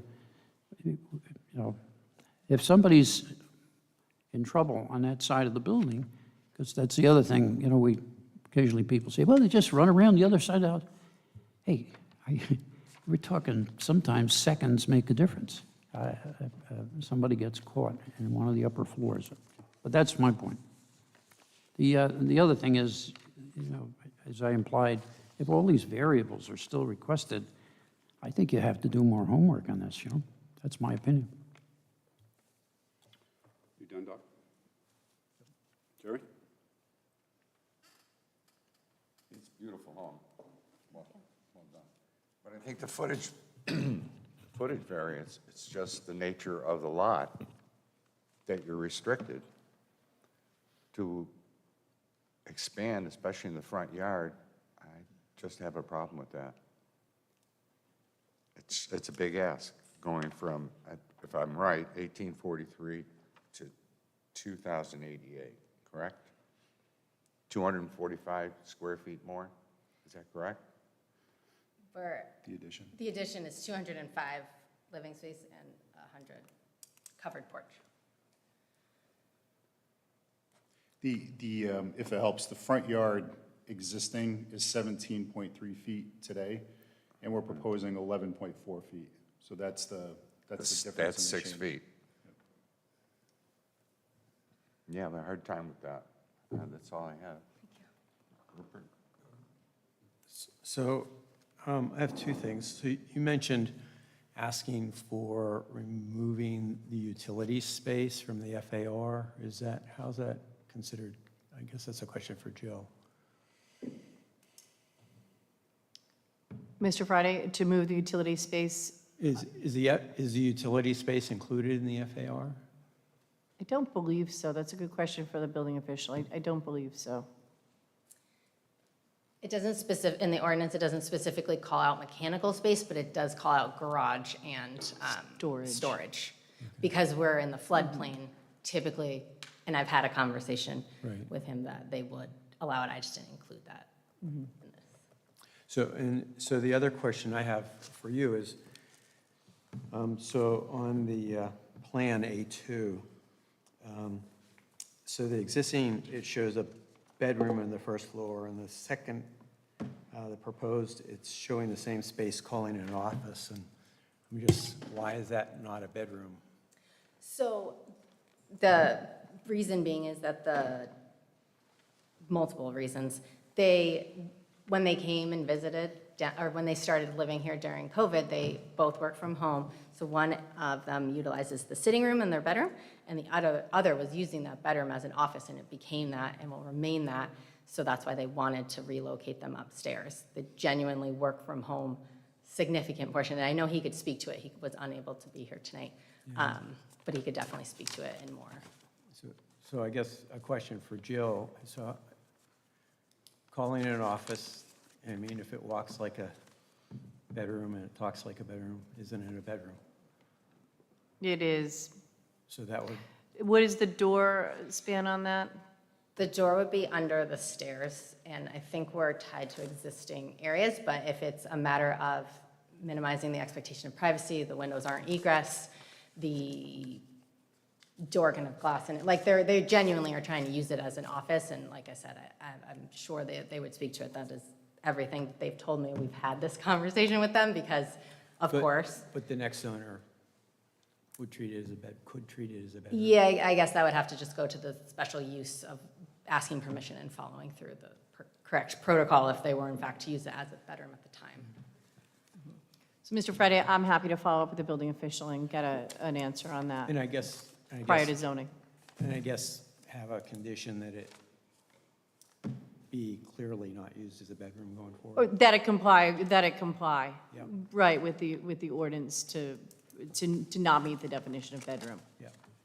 I think the only thing we were up against was the doorway, because we're in between there's existing walls that remain. And like, there's only so much space, but other than that, whether it needs to have the glass door on it or what have you, like, we're more than happy to do whatever it takes to satisfy everybody.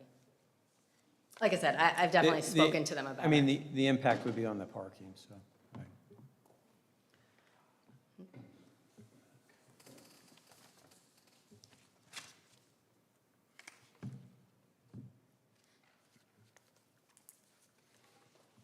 Rupert, you set? Yep. Tom? I just, a couple of things. Is the reason for the additional relief on the north side simply to have an external entrance to the mechanical room? Yes. And that Well- is, I mean, is that, I mean, that's, I mean, it looks like the only reason that's there is because to facilitate the stairs to get into the mechanical room from the outside, you have an entrance from the inside, right? It's for storage and access to it, and the mechanical space is a step down from, it's at deck level, it's not supposed to be considered part of the living space. It's meant to allow for when they aren't here, they can lock it so that it can get serviced or whatever's happening from outside help, has a direct access point to it without access to their entire home since they do live in Connecticut. And that once we've raised up, like, they can't jump out, obviously, right? That's ridiculous. But once the elevation increased the 2.5 feet or so from where it is right now, we had to get them out.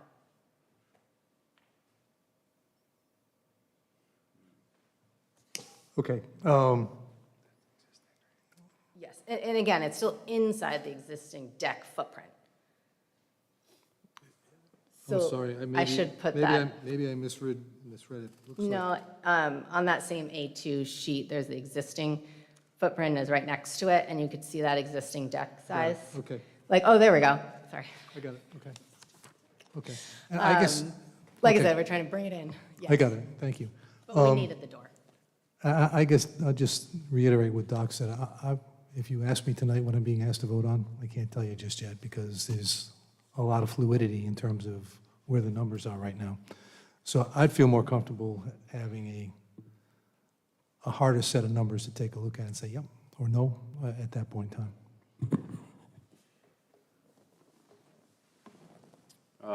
I do have some questions. So can you go to the proposed? What's that? Mike? Yeah, it says it's on. I don't know. I've never been accused of having a soft voice. Can we go to, is this a proposed? Okay. Can you zoom into the mechanical? Please. Sorry about that. So, again, I understand wanting access from the outside. This is 3 feet, Yes. 3.25. Not a huge amount of access. My question is, if we take the 3 feet off of here, that's 10 feet. That still gives you 7 feet in here. And that would give you enough fire and safety pass through here. It'd actually improve it because the obstacle of the deck would be out of the way. That would make me more comfortable. Can we zoom into the office, please? That's as zoomed in as we can get. Okay, so there is no closet here, and for it to be a bedroom, it would need a closet. No? Not anymore. No, that's right, you don't. Forgot about that. An armoire to take And I will take care of it, yeah. 5 minutes. Yeah. So anyway, sorry, I'm going back to my Massachusetts law that requires a I closet. can point out the existing So- walls. Excuse me? There's an existing wall where that bathroom is. That's the current garage. And then Yeah. there's the existing wall where bath number 1, that pocket door is. So it's just, yes, it was a bedroom. Well, here's my question. Is this a pocket door? Yes, So, this is an alleged office with an ensuite bathroom. so wait, what? So my question is, can we flip this and put these here, put a solid wall here, Yes, and now open this from here, and now this becomes a powder room or a half Yes. bath here, and then this truly does not have an ensuite? Because right now, with all due respect to you, this is an ensuite. you're absolutely correct. And actually, when we submitted this in June, we've since changed it to have the access under the stair, so you access it from the living space. You don't access it from the office to your exact point, because they were like, we want a powder room for the guests, for the living area, don't come in my office. So that would be reflected for the zoning meeting, yes. Right. That's agreed. I do have, if you're asking me to make a decision tonight with a lot of fluid numbers, you're probably not going to like my recommendation. But you have a choice of going forward or asking a continuance and getting the numbers worked out with the office, but that's for you folks. I'm just giving you my concerns, and when I look at the existing plans, this ensuite was huge. The mechanical room, I understand what you're trying to do. It's 3 feet. I mean, if this was like 10 feet and that's the only way you could get in, it's 3 feet. Yeah, they'd have to access from inside, but it would take it to open up this access to be totally free for fire and safety. And it's a huge issue because these lots are so tiny. I do applaud your design. It's not just a box on top of a box on top of a box. It is very Narragansett, very coastal, very bungalowish, and I applaud design. I like what you're trying to do here, and living in a small lot in a tiny home, I get it. But I do have concerns with those two areas. Thank you. Okay. Redirect, Dr. O'Neill? No, No? on the basis of what's presented, you can tell that I'm very negative about this proposal as such. I think your suggestion is a good one. The proposer may want to consider changing some of these numbers around, changing the presentation and repeating the presentation, or accepting the fact that at least my present feeling about the present proposal in front of us is very negative. Jerry? I'm pretty negative as well. I just can't get over the setback. The proposed 11-foot setback is like from me to the podium. If it comes back or if it's voted on tonight, I still feel that's way too much of an ask. Rupert? I don't have anything else to add. Tom? I have nothing further.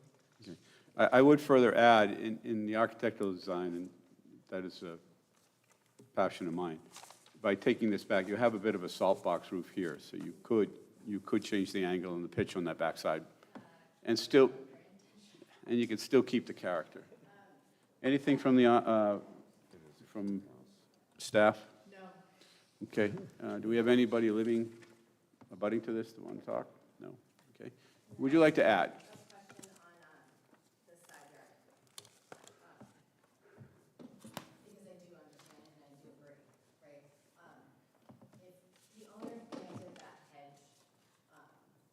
Intentionally on their property, for some reason, I can't remember, because they're trying to, whatever, keep the privacy, right? I speak to them about replanting the hedge on the property line, allowing for a 5-foot clear, or 3-foot clear, whatever, clear space. We've already got 2, how much more would we like? What would that impact be? Could that help the situation? Any requests? We can't become part of the project. Sorry. What we are telling you is our concern. And and the way I propose it to you is if you look at the existing building, and if you could stay within that existing side, to me, and then this becomes a totally unobstructed access to that backside from that side. That would make me more comfortable. I'm not telling you that that's what the board is telling you to do. What I am going to put out, and again, council, this is totally yours, and you understand how we operate. We try to work with the people in front of us. You've heard comments and concerns. I mean, you can go forward with a request for a decision tonight. You could ask for a continuance, and that way you could work numbers with staff, work out this with your client, bring back the feedback from us to your client. Again, I'm not telling you that gets you approved. I'm just saying you have a couple of options here. Weigh your options and tell me what you want to do. You want to take a minute? Yeah, if we could take a minute. Yeah. My clients are not in the room. I'd have to get their authorization to do that, but I agree with your suggestions. The reason for that mechanical room and the fire access, we can discuss a solution as to the removing the hedges, or, there's obviously creates a nice vegetative buffer with the abutting property, but I appreciate the concerns as to fire access. It is within what's already there today. It's not making the condition any worse. It's 2 feet better than what exists today, so it's actually an improvement to that side yard setback versus what exists today. Based on all the hardships with the lot, there's really no other way to expand this lot other than expand the project other than the front yard. But to the extent that we need a evaluate that. I'd have to speak with my clients before doing that. I'm happy to do that if you have a few minutes. I can contact them. Yeah, would you object that we go on to the next person and get you in before the end of the meeting? Okay. Thank you. Thank you. Okay. So we're going to table this for a little bit. You need All a right. motion, table? Do we need, does that need to be motioned? Do we need a motion? No, right? No. We're just tabling it for a bit. No. No, no, you ain't. We don't want you to step aside. I figure you buy him an extra half hour, 45 minutes. Oh, All right. So we're going to go on to De Silva, Tax Assessors Plat L, Lot 113, 25 Ocean Spray Avenue. The applicant is submitting a request to demolish an existing one-story dwelling and construct a new three-story dwelling with decks on the existing foundation at the above referenced property. The project requires a variance of special use permit from the Coastal Resource Overlay District, Section 4.4. The property is also located in a special flood hazard area, Section 4.7. Existing conditions, Lot 113 is approximately 4,384 square feet in gross area, with 2,872 square feet in net lot area, and is located in R10.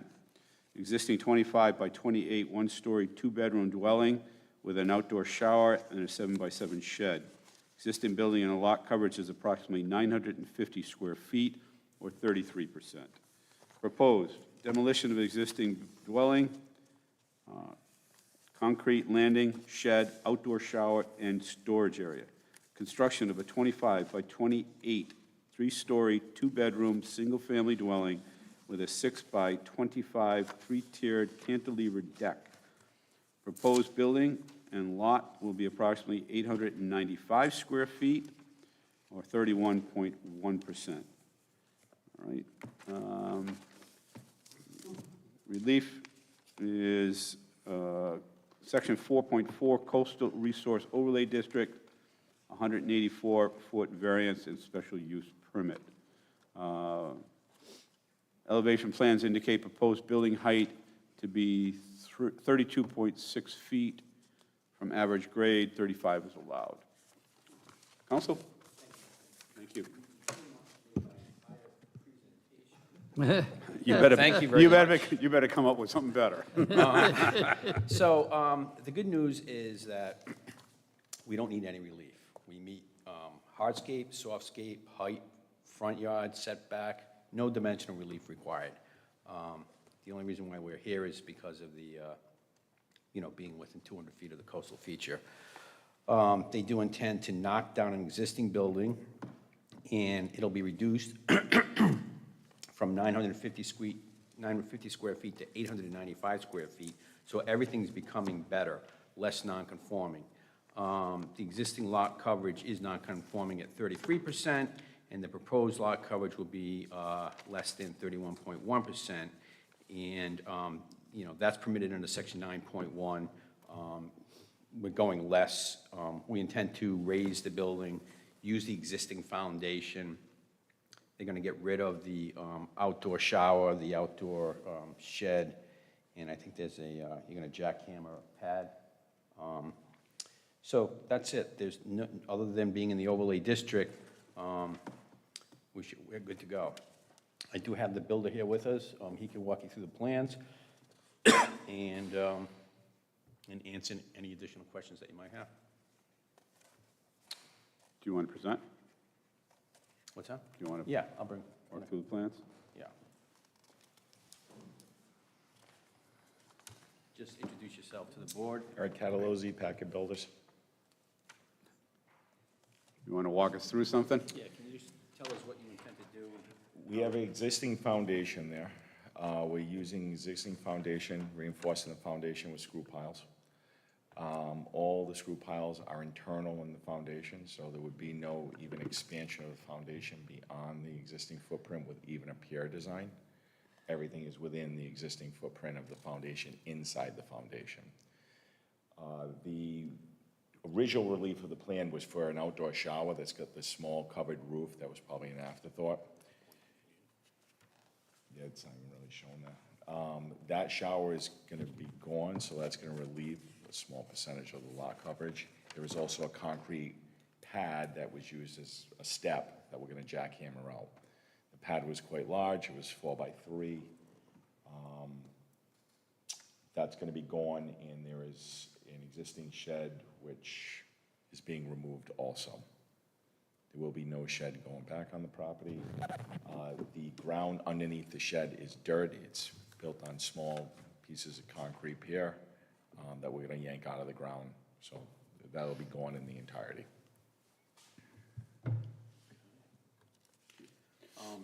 And how many bedrooms is there presently? There are two, And going to keep the 2 bedrooms? correct. Okay.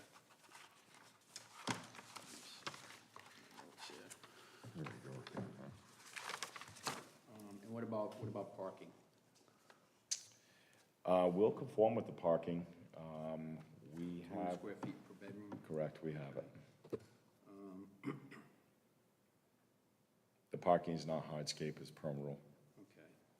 Any issues with light, access to water? Is it sewer and water connected to the Correct, town? yes.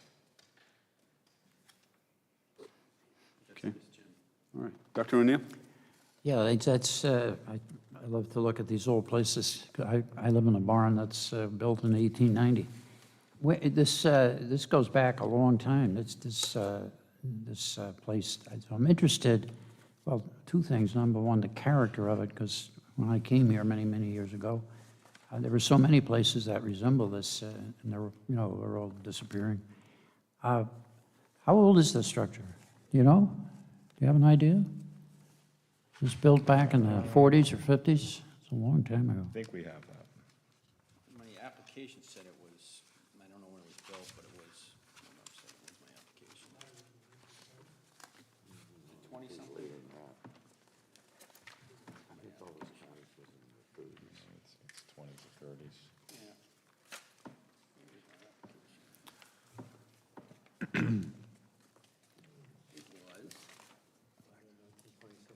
1926. 26 is when it was. 1926, well, I'd hate to be there in a storm, so looking right at Old Man Ocean there. You can use the foundation that's there? Did they That's do actually it that well? Solid, yeah. foundation. Yeah, what, is it all 12-inch concrete, or what is it? Solid concrete, 12-inch Yeah. foundation there, Yeah, which is actually very unusual for the time. yeah. But And you're raising the house out of the flood zone, correct? Correct. yeah. And the only other thing is, if you get the overview in terms of the I think there was, did you get the overview of the site again? Yeah, where is it there? There was something over here. That's for the showers. That's going to be deleted. That area here, this is gone. Oh, it's gone, okay, all right. That's it, thank you. Jerry? So you're actually reducing the side yard setback there, though, right? Because you're putting in stairs there. On that Correct. side, right? Correct. In your plans, it shows for a flex room. Correct. Again, it walks like a duck and talks, it looks like a 3rd bedroom to me. It's more of a walk-in closet. Excuse me? What's that? It's certainly more than big enough for a bedroom. It's as big as the adjacent bedroom, and it has a door out to the deck. So, I don't know, to me, that's a bedroom. If you could go to the first floor plan. I can. So this bedroom right here Yes? could be combined into the living room. I could just take this wall down and I could just flop. That was the idea of that flex room. I thought you were talking about the small room I have over here. So to remedy that, you would I would knock just- I would knock down delete- that wall right there and I would make it, delete this.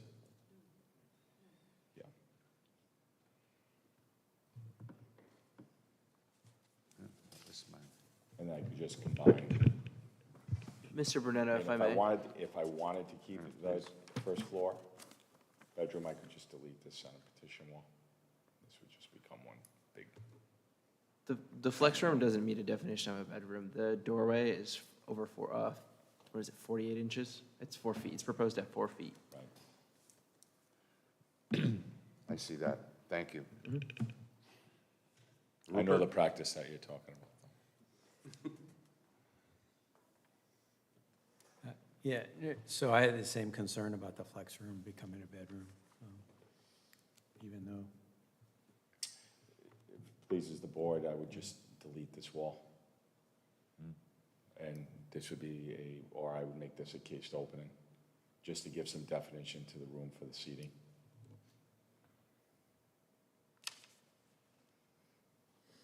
So you'd close up the entrance from the hallway, open up a case opening from the bedroom, and it becomes basically a sitting room to the bedroom? Correct.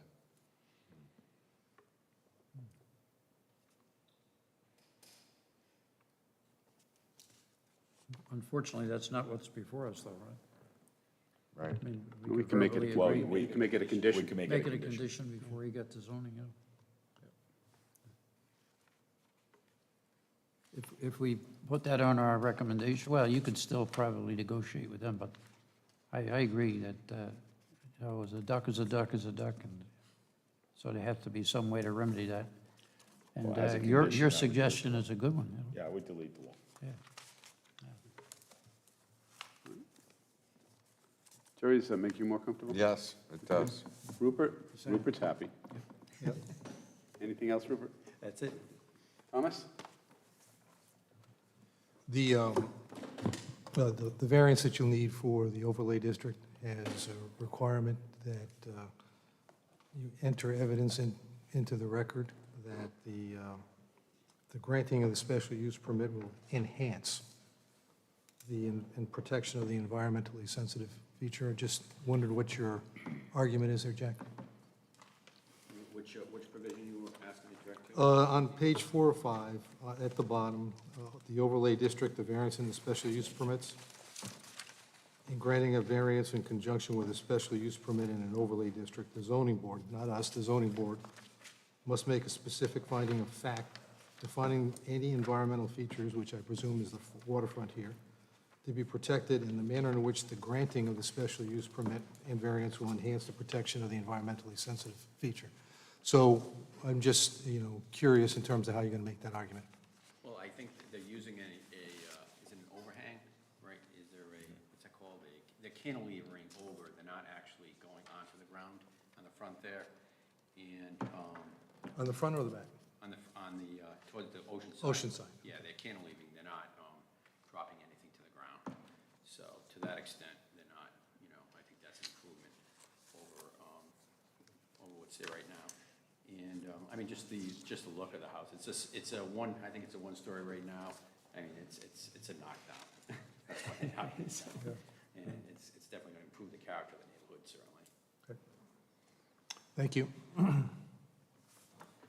Staff, anything to add? I have no further to add. Any abutters? Dr. O'Neill, redirect? No. No? Jerry? No, I'm okay. Thank you. Rupert? Tom? I'm done. Move. You want to add anything? No, thank you. Okay. Do I have a motion? Sure. Move the application before us to Silver Tax Assessor Plat L, Lot 113, is complete and in conformance to the Town Comprehensive Plan. Second. All those in favor? All right.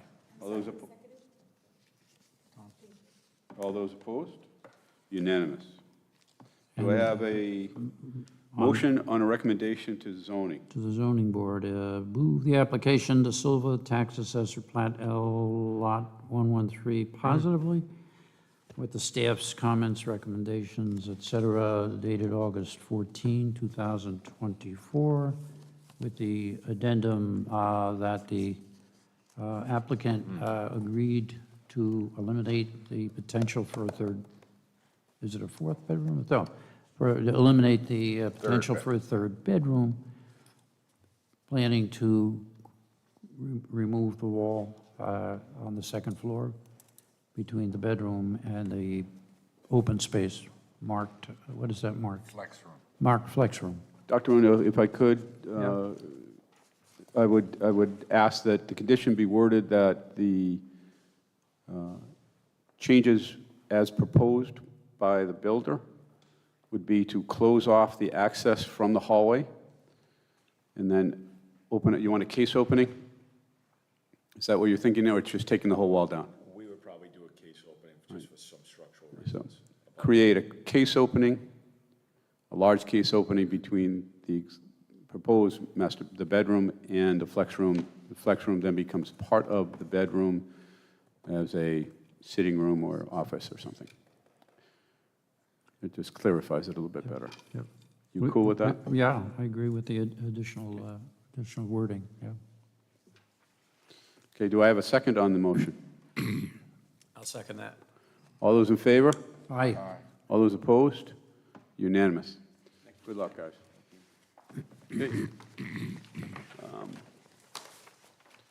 Counselor, any word? Thank you, Mr. Chairman, and I appreciate your patience so we can problem. resolve that.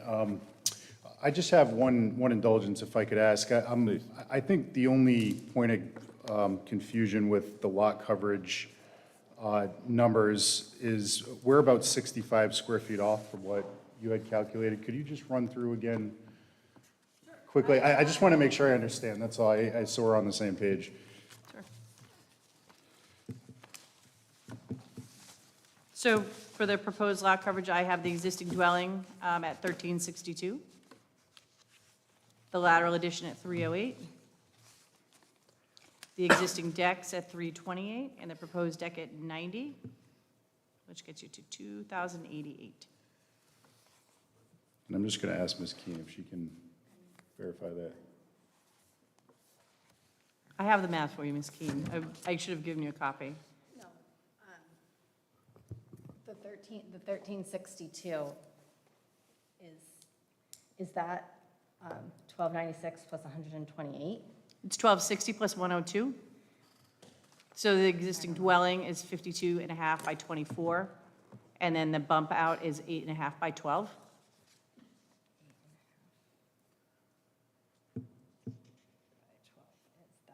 Okay. I don't know.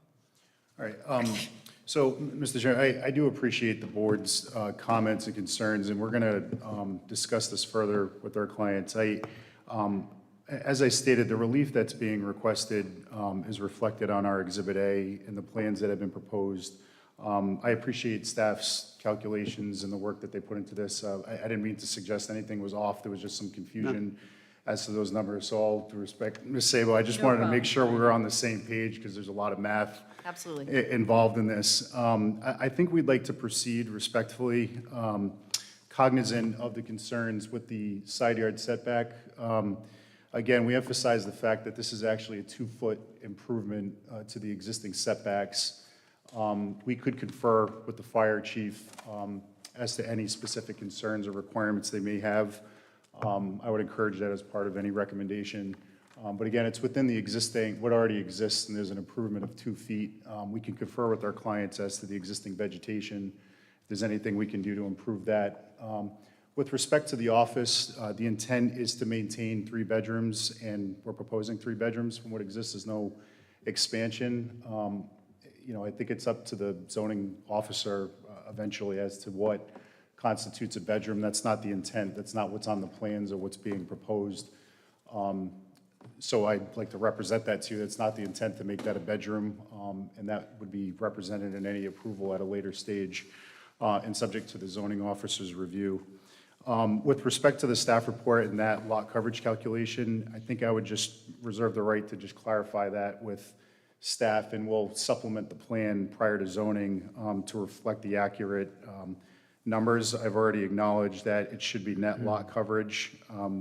We have that represented on here, what the percentages are. I think we are agreed upon what the requirement is. It's just the square footage we use as gross versus net, and we acknowledge what staff's calculations were for net lot coverage there. So we'll revise it to reflect that.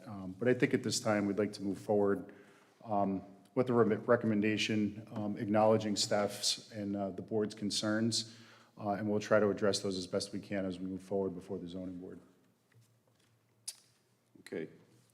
So I'm going to seek two proposals from the two motions. One is for use, and then the other would be a recommendation to the zoning board.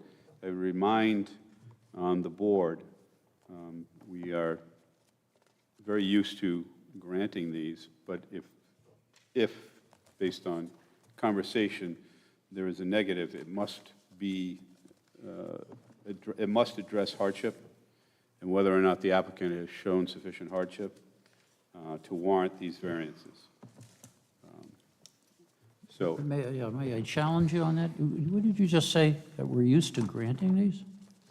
no, I'm saying that when we grant, When we- recommend Yeah, I thought you said. positively, we don't have to address hardship. When we are negatively, yeah, we need to address the hardship. It needs to be in relation to hardship. I'm just bringing that in, 'cause I misunderstood what we you said. tend to recommend positively. So, Mr. Chairman, Yeah. for the board, the standards to be met in granting the relief start on pages, it starts on page 4. Yep. So you have it as a reference, all of the standards. As well as your own standards. So your own standards for planning board review start on page 5 of 6, and then the standards for granting relief that the zoning board reviews starts on page 4. But why would we review the standards of the zoning board? Often you do, Dr. O'Neill, in particular if you're going to be recommending denial because you want to be, because you're providing the zoning board with a reason that they would be looking at. You don't generally reference the standards of review for zoning if you're recommending approval, but in the case of recommending denial, sometimes you also look at the zoning board standards, because ultimately, when you recommend denial, we acknowledge all of those standards in the report to them, and so they can see what your denial was, your recommendation for denial was based upon. I don't follow that, but my colleagues may. Yeah. If those are the standards that this is going to be heard under, in their zoning presentation, why would we, I don't follow that. You don't, Doc, you don't have to. You can literally do whatever you want. But No, what I no. would suggest is what you normally decide. If you don't want to address the standards, you don't have to, but when you do, if you are going to make a recommendation for denial, you usually pick a few of the 1 through Yeah. 16. 16, yeah, no, yeah, we do that. So that's, it's just, maybe, it's the wrong forum, maybe to discuss Yeah. why we're talking about the zoning board standards, but in any case. Thank you. All right. Do I have a motion as to, For completeness? yes, thank you. Sure, that's the easy part, right? Move the application before us, Spangler/Powell, tax assessor Plot L, Lot 1-13 is complete and in conformance with the town comprehensive plan. That always sticks in my throat. But Do I have a second? Second. All those in favor? Aye. All those opposed? Unanimous. Okay. Do I have a proposal to zoning on this project? Sure.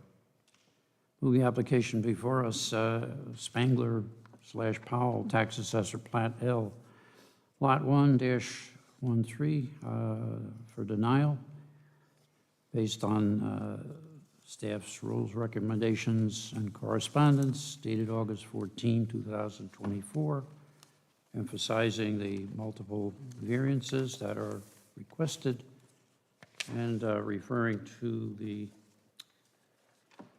planning board review standards, compliance, number 1, number 2, number 3, number 16, alternatives, present project. Anybody see anything else that should be added? Can you repeat that at 1, 2, 3, and 16? 1, 2, 3. Yeah, you have any other additions? No, that's pretty good. Mr. Chairman, I would add from the zoning board's standards that there is at least one alternative that we've discussed tonight that seems to be a reasonable alternative that would require less relief. I have less concern about the incursion to the front of the street, but having the clearance that's necessary to the east, to the north, is pretty important. So with that, I just would add that one particular piece as well. So a friendly addendum. Yes, very friendly.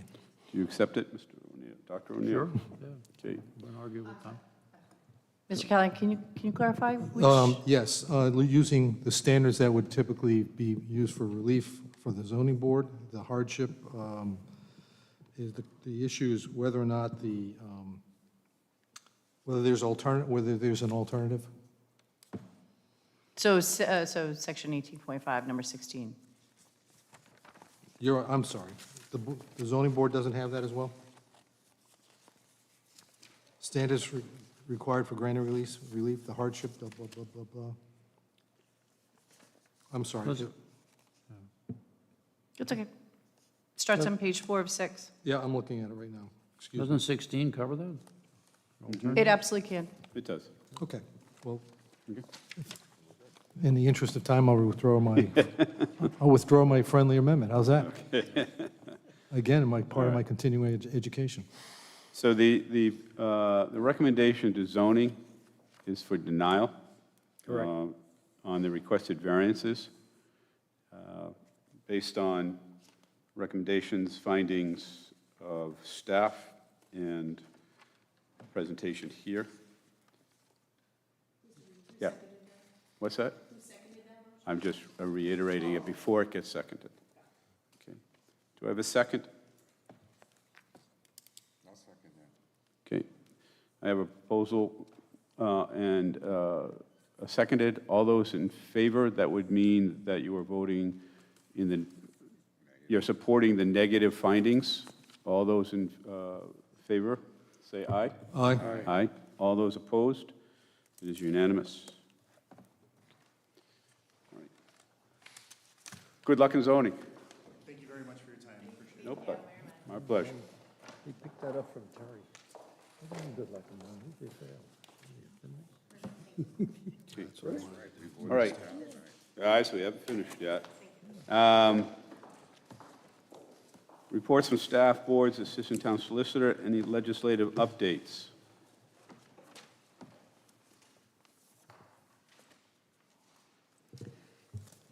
So, Mr. Chairman, we left legislative updates on just in case there were any new developments Right. or anyone on the board had anything. We don't have anything new or different to report other than what you've been through in the last couple of months. As far as reports from staff, I would like to welcome Ryan DePani. Starting on Monday, he will be our new environmental planning specialist. So we're very excited about that.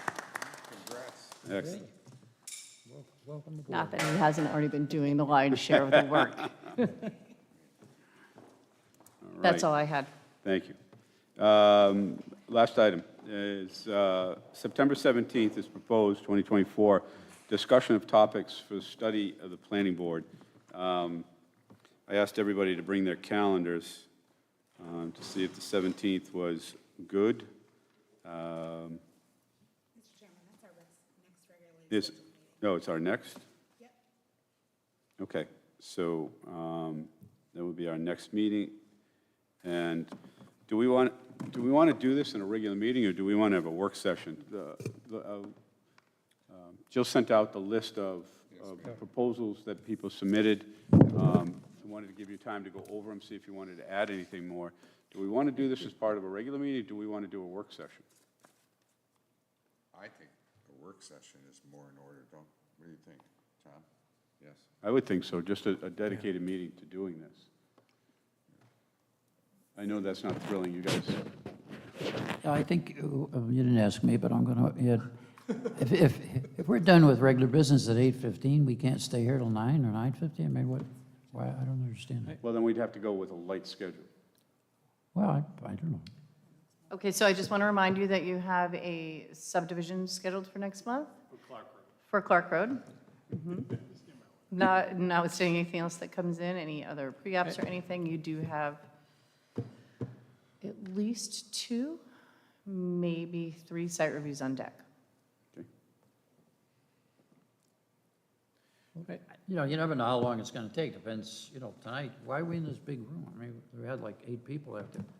It's cool. It's early voting. It's early voting, Dr. O'Neill, so the large boardroom is occupied until. Yeah, I'm sure there was a reason, but I'm just being sarcastic.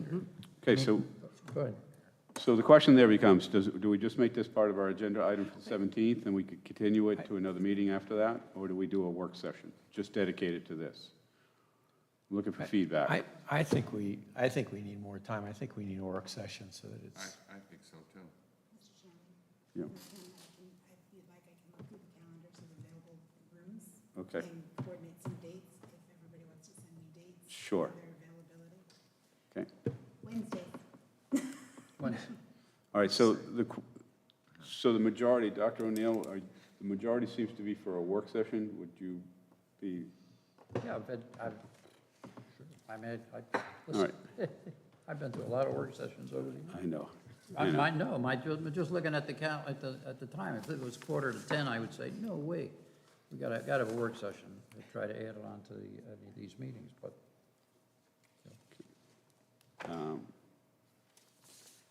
All right, so can people look at the end of September, early part of October? So I'm looking, I'll be honest, I'm looking at early part of October, early to mid-October, or October's pretty good, but unfortunately, I'm out of town the end of September. And Oh, it depends on when in October. I have plans for in early All right. October. So let's look at October and submit a couple of dates that are good for you, and see if we can't coordinate them between all of us. How's that? Okay. And then, if not, we'll do, yes. Can you coordinate dates through me so there's no rolling form between you guys? Yeah, no, I don't want it. It all goes to Heidi. I don't want to deal with this But thing. not Wednesdays, is that correct, Bill? No, he wants one. He wants Wednesdays, okay. Yeah, I prefer Wednesdays, because that's my latest scheduled. Okay, so look for Wednesdays in October. Okay. All right. All right. And if you have anything you want to add to this, again, Wendy would be the person to send. We're both, Yeah, You I what? think, we're both laughing at it. yeah, I mean, Proposed for the end of did the you year. make this list up? This is We can wonderful. knock this out before what's? We can get it done in an hour and a half. All right? Okay. All right. Anybody on Mr. the board Chairman? have anything to add? Yeah, before you move your non-debatable motion, may I, just a couple of things, if I could. I'm trying to figure out how you might be able to get items on the agenda for information purposes at this point in time in the meeting. There were 2 that come immediately to mind that I have an interest in. The first is, as you know, this board, the town council on this board's recommendation eliminated the inclusionary zoning provision in the last thing. I thought what we heard at that was that was being eliminated because of some of the ambiguity associated with last year's legislation that was drafted has now been solved. It seems to me it would be appropriate to revisit that, and I don't know how this works in terms of things getting initiated, whether it gets initiated from the council coming here or from us to the council, but that loose end should be tied down, I think, for the council. The second issue is, I read about a month ago that the state got a $3.8 million grant from the feds, from the Department of Health, from Housing and Urban Development, pathways for removing obstacles to housing, that was specifically focused on Washington County and Bristol. And I'm not sure exactly what that grant calls for, what opportunities it might present. It does mention something I think that you're interested in terms of health equity zones. So it would seem to me it would be appropriate as a matter of information to get that, just like a piece of legislation that we might be following, get a briefing just in terms of what that is and whether we can get it, whether there's an opportunity for the town. Okay. Anybody else have anything? Okay. Staff have anything? Do I have a motion? Go for it. Are we still hooked into a river? Good. You know South County Hospital's in deep trouble, right? Yes. Everybody in this room know that? It's interesting how some people do, some people don't. I went to Belmont's a week ago. Woman comes up, crying, the whole oncology department is resigned, I go to the Apples, and again, I don't know a lot of people because of my background. The same kind of, I go to the front door, the same thing. And I made, I don't know how many phone calls, including to the president of the Board of Trustees. And the response I get is, well, these are problems, but we're working on them. Are you serious? Are you serious? The whole department resigned in oncology. You just can't go on.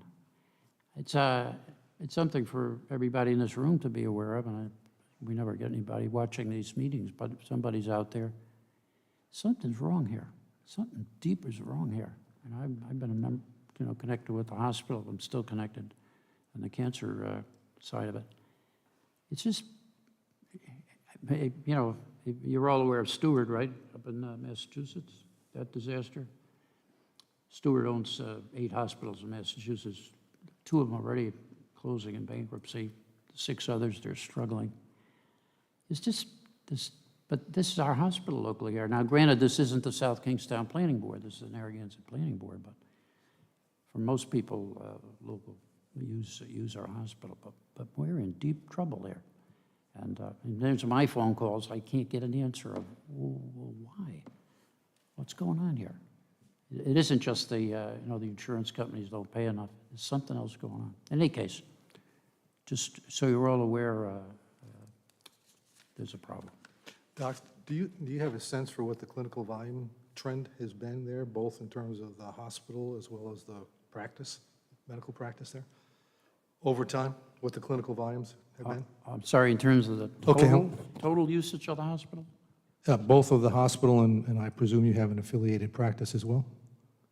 Depends on which department that you're talking about. And, Yeah. But what's clinical volume been up, steady, down over, let's say, the last 4 or 5 years? Well, I'm familiar with the oncology area because I'm connected with them. I do work with the radiation group. And I know their numbers are very strong. But it's in case you don't ever go to a doctor, the doctor will tell you, well, I keep getting told, do more with less. Well, you can only do that for a little while, And you're told, one of the docs told me, he was told 15 minutes a patient. You can't see patients that way. If somebody walks in tears because their husband's, really sick, you can't say you got 15 minutes, so let's get going. That's not the way you practice medicine, It's this just wrong here. In any case. So the way you describe it, I would say it's not a financial problem, but a morale problem? The problem's administration. There's something wrong with those people upstairs, the 3rd floor. That's the problem. Well, I don't want to go on because I'm liable to say something. I'm sorry, Dr. O'Neill. Really Yeah, bad. we're very far afield here. Really bad. Yeah. Thank you. All right, do I have a motion? Move to adjourn. Seconded? Non-debatable. All those in favor? All right.